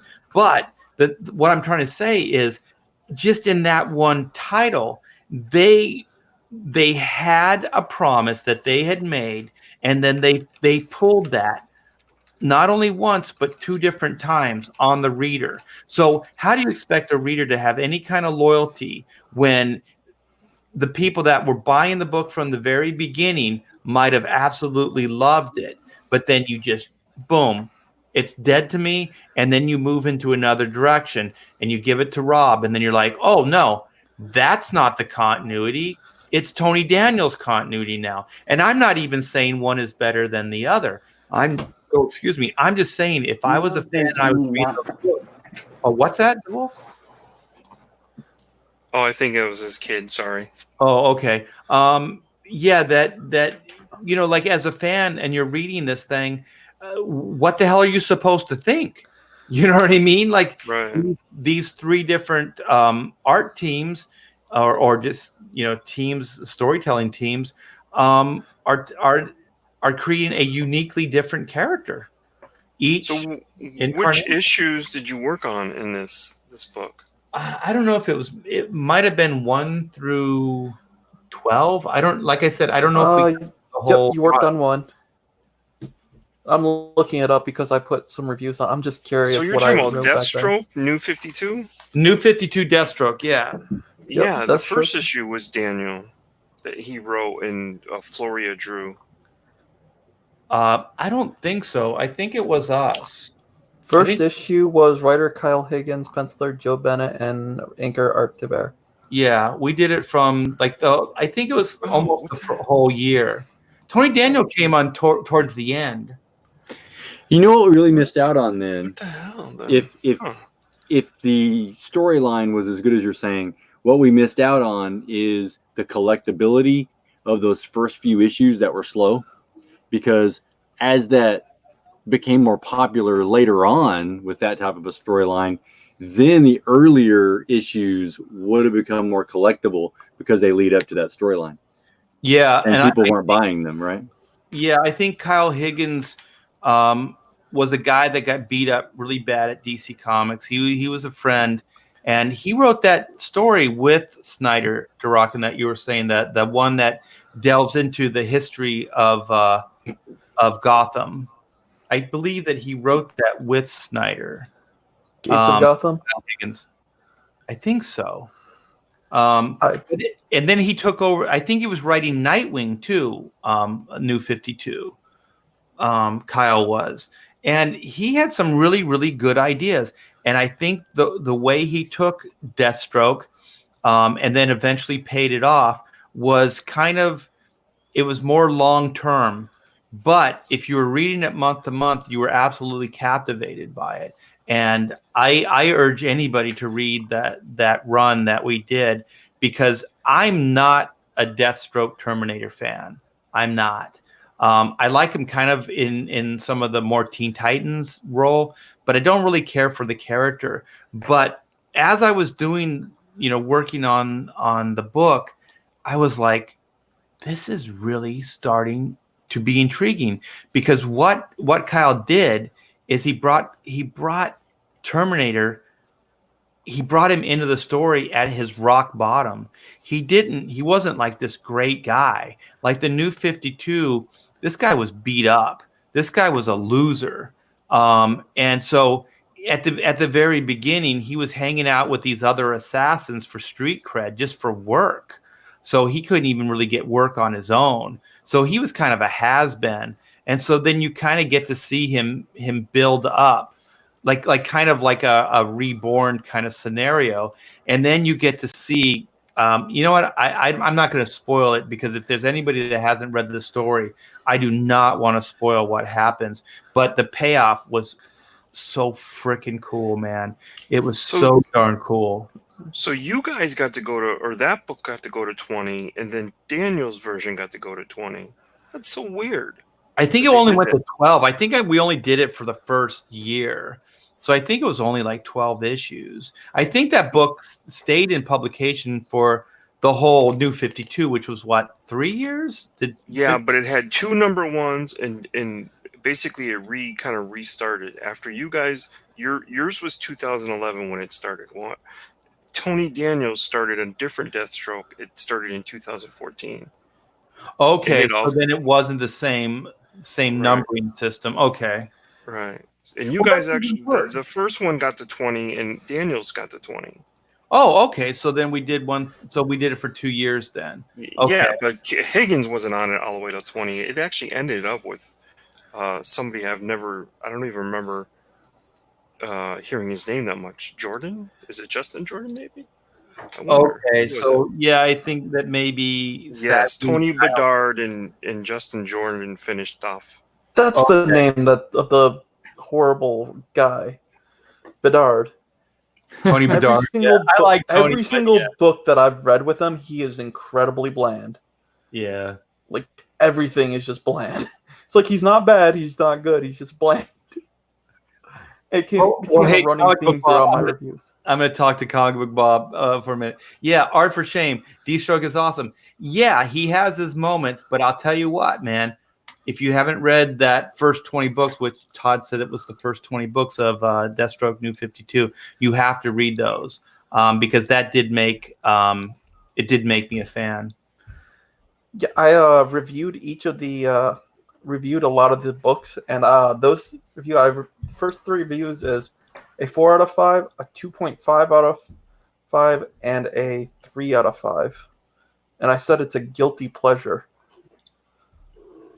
Yeah, I think it was a great series, and I was very proud of it. But it's one of those things, like the point we're trying to make is that DC didn't follow it up. I do think if they would have kept the 3 of us on the book and let Kyle keep going, I think it would have built beyond where it was, or at the very least start advertising it more, because that's one thing about the industry that I don't like as well, is because it always comes down to the talent, right? Because they say, oh, it wasn't good because of the writer or the artist or whoever.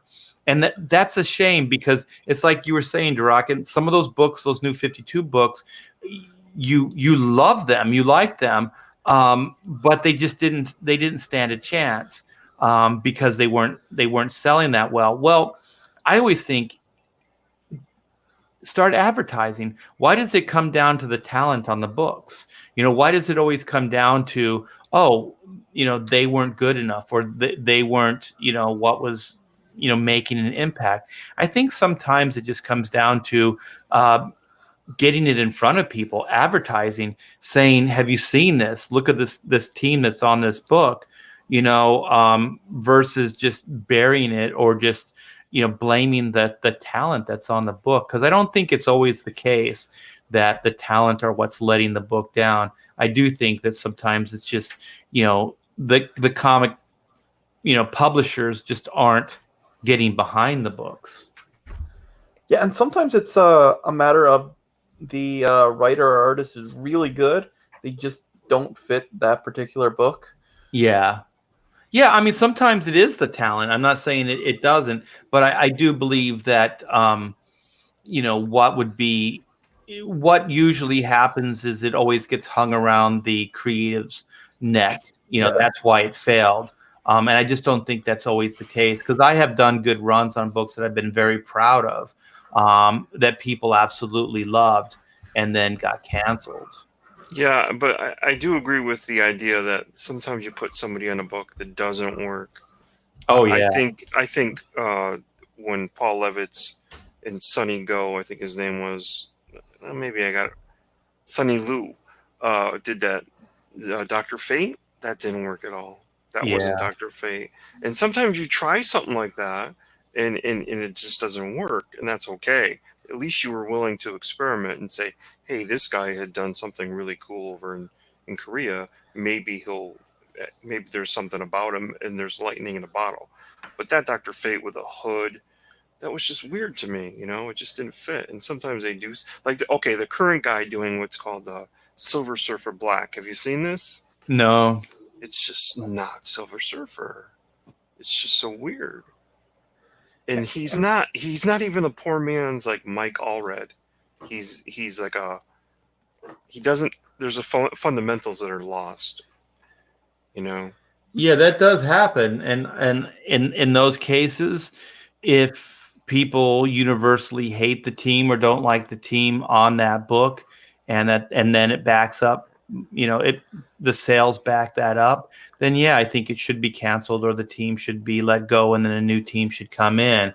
But I do think what does happen is you do catch lightning in a bottle, but it becomes a harder sell. It's like, they say, like the Seinfeld scenario, like when that TV show started, nobody got it. Usually when things are different or unique, people don't get them right away. Right.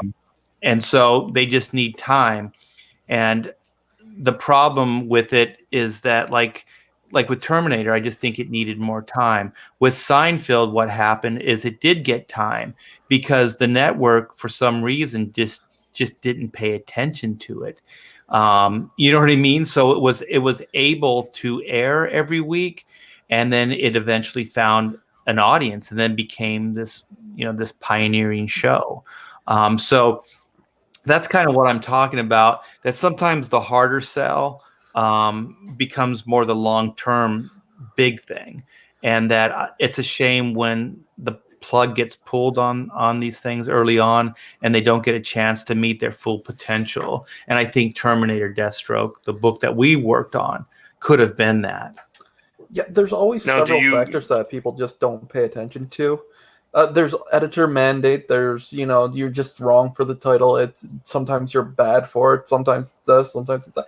Like Jeff Johns, for example. I think he's a great writer. Just he shouldn't be on an ongoing 24-page 6-issue story thing. He should just be given like, here's a one-off story that affects the universe. Go as long as you want. That's what he should be given. Yeah. Because what he does with his ongoing runs is he compresses everything down, or he decompresses, one of the two, and he doesn't write that well for that. But if you give him it, just do whatever, like he did with the Brightest Day and Darkest Night stuff. That stuff is great. Yeah. Yeah, I mean, it becomes that's where you need good leadership. You need good people to be able to see these things. Can you give an example of something that they let life happen and eventually something eclectic caught on? Or a team that you wouldn't expect? Well, it's not going right so well off the bat, but let's stick with it because I think there was something there that they believed in and they stuck with it, and then eventually it came. I can think of maybe one or two examples of that. Well, what are yours? Well, There's a really simple one. Ecstatic. Suicide Squad. Ecstatic. Suicide Squad? I don't know. Yeah, it started off as just a mishmash. Yeah. It was just a mishmash of characters, and they didn't think that was going to work. Well, that's not a team thing. That's not the creator thing that I'm thinking of. I'm trying to think of two creators that the book probably wasn't selling well, but there was something they believed in it, and Hey, then Todd, eventually. I have one for you. Go ahead. Are you sitting down? Yeah. Is everybody in the chat sitting down? Jack Kirby and Stan Lee, the Marvel Universe. Yeah. I have one personal one though. And I could be wrong about this, but it seems it's the way Quasar was done,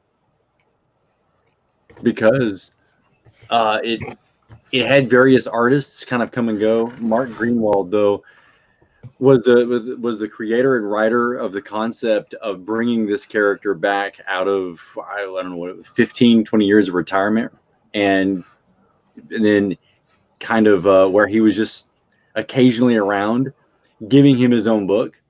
And it was almost as if you could see occasionally the story would drift possibly here and there, but they kept going on with Quasar for a while.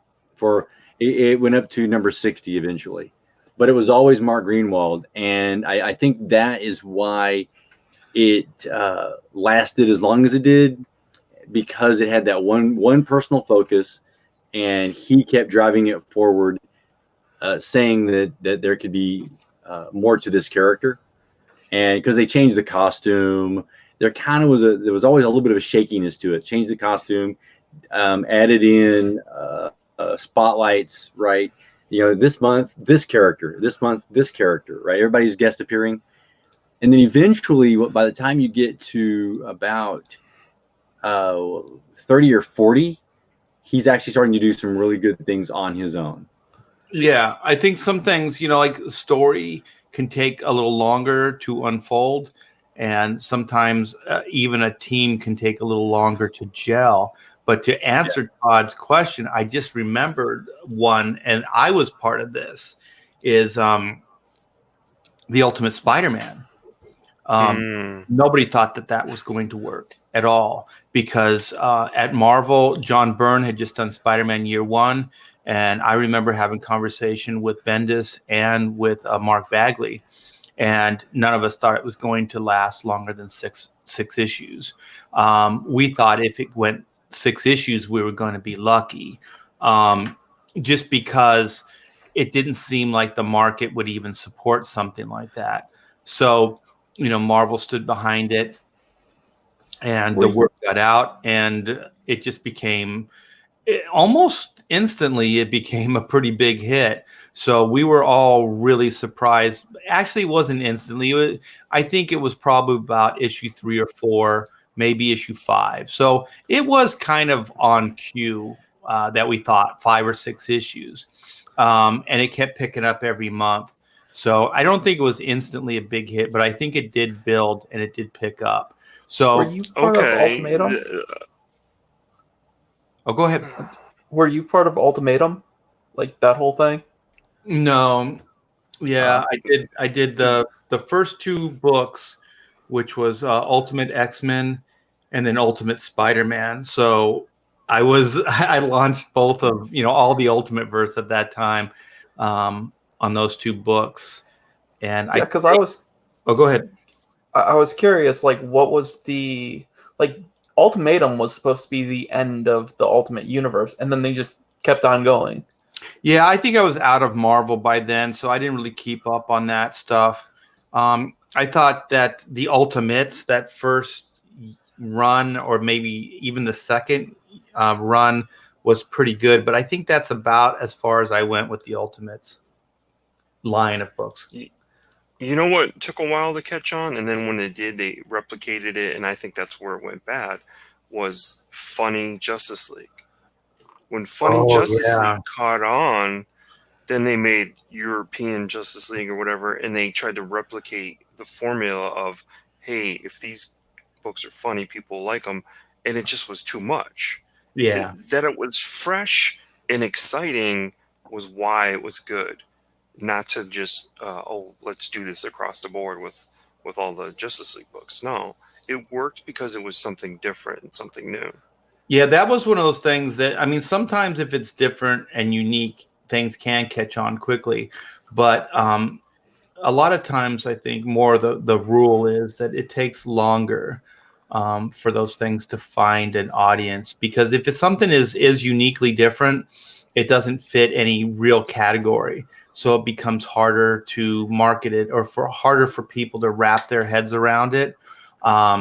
So, I think those are always a little bit more difficult to sell. And to be honest, I think if, like Marvel or DC greenlit one of these ideas, they should give those things more time. They should understand that innately these things are going to take longer to catch on than something that's a no-brainer, like a Justice League book, or Justice League drawn by Jim Lee or something like that. Excuse me, those are going to be hits. Would you say Right. the I think it was Chip Zdarsky run on Spider-Man where everyone hated it, and then like people started liking it, and like I think that was because of the politics behind it. But would you consider that part of this whole idea of believing in the writer or artist or whatever to eventually pull it together and get it right, or do you think it was purely politics? I don't know. I haven't read those books, so I haven't really read a Marvel book in probably 15 years, or at least 10. So I don't know. I mean, how do you feel? Do you feel it was that? Oh, I haven't read it. I don't read Marvel. Marvel Yeah. sucks. Mainstream Marvel sucks. I only like Ultimate Marvel. Are the Like in terms of reading. Are the Ultimate lines? Is that still being printed? Is it still coming out? No, it ended to like I think 2014, 2015. I didn't read the last little bit of it. I have the files to read, but I didn't read it. The only bad part of it was the Ultimates line, because they kept on like changing the canon on them. Because Yeah. they did like Ultimates 1, Ultimates 2, and Ultimates 3, and they were all supposed to be the same canon, but every single one of them just screwed up all the lore. Yeah. They literally didn't follow it. So it's like, why should I read this? Yeah. It's 10:15 here. I think we should start wrapping this up. I really appreciate you coming on, you guys, and I appreciate everybody in the chat hanging out through this whole adventure. I think the Wolf keeping track of time. So did we start at 6:30? Is that what time we started? Around Um, 3:48 Your right time, now. yeah. So Oh yeah, your your time yeah. 6:30. yeah, my time. Yeah, yours was like 9:30 or something like that. Yeah. you thought I could only keep you going with chat, huh? Uh-huh. You've been a bane in you've been a bane in my existence for the whole day, Durakin. You were awesome in the earlier chat, and you cracked my wife up. Yeah. So yeah, it's been a pleasure, gentlemen. Thank you for hanging so long, and thanks everybody in the chat for hanging. It's been a blast, and we'll see you guys next week. I think. What is the topic for next week? I think the Wolf came up with something. What was it? The marketing target age groups for comic books. Yes. Aging out and stuff like that. Yeah, so that will be our discussion for next week. And Durakin, if you want to be part of it, then you're welcome. All right. Just All shoot me right. a link whenever. We will. All right, guys. Have a great evening. Talk to you soon.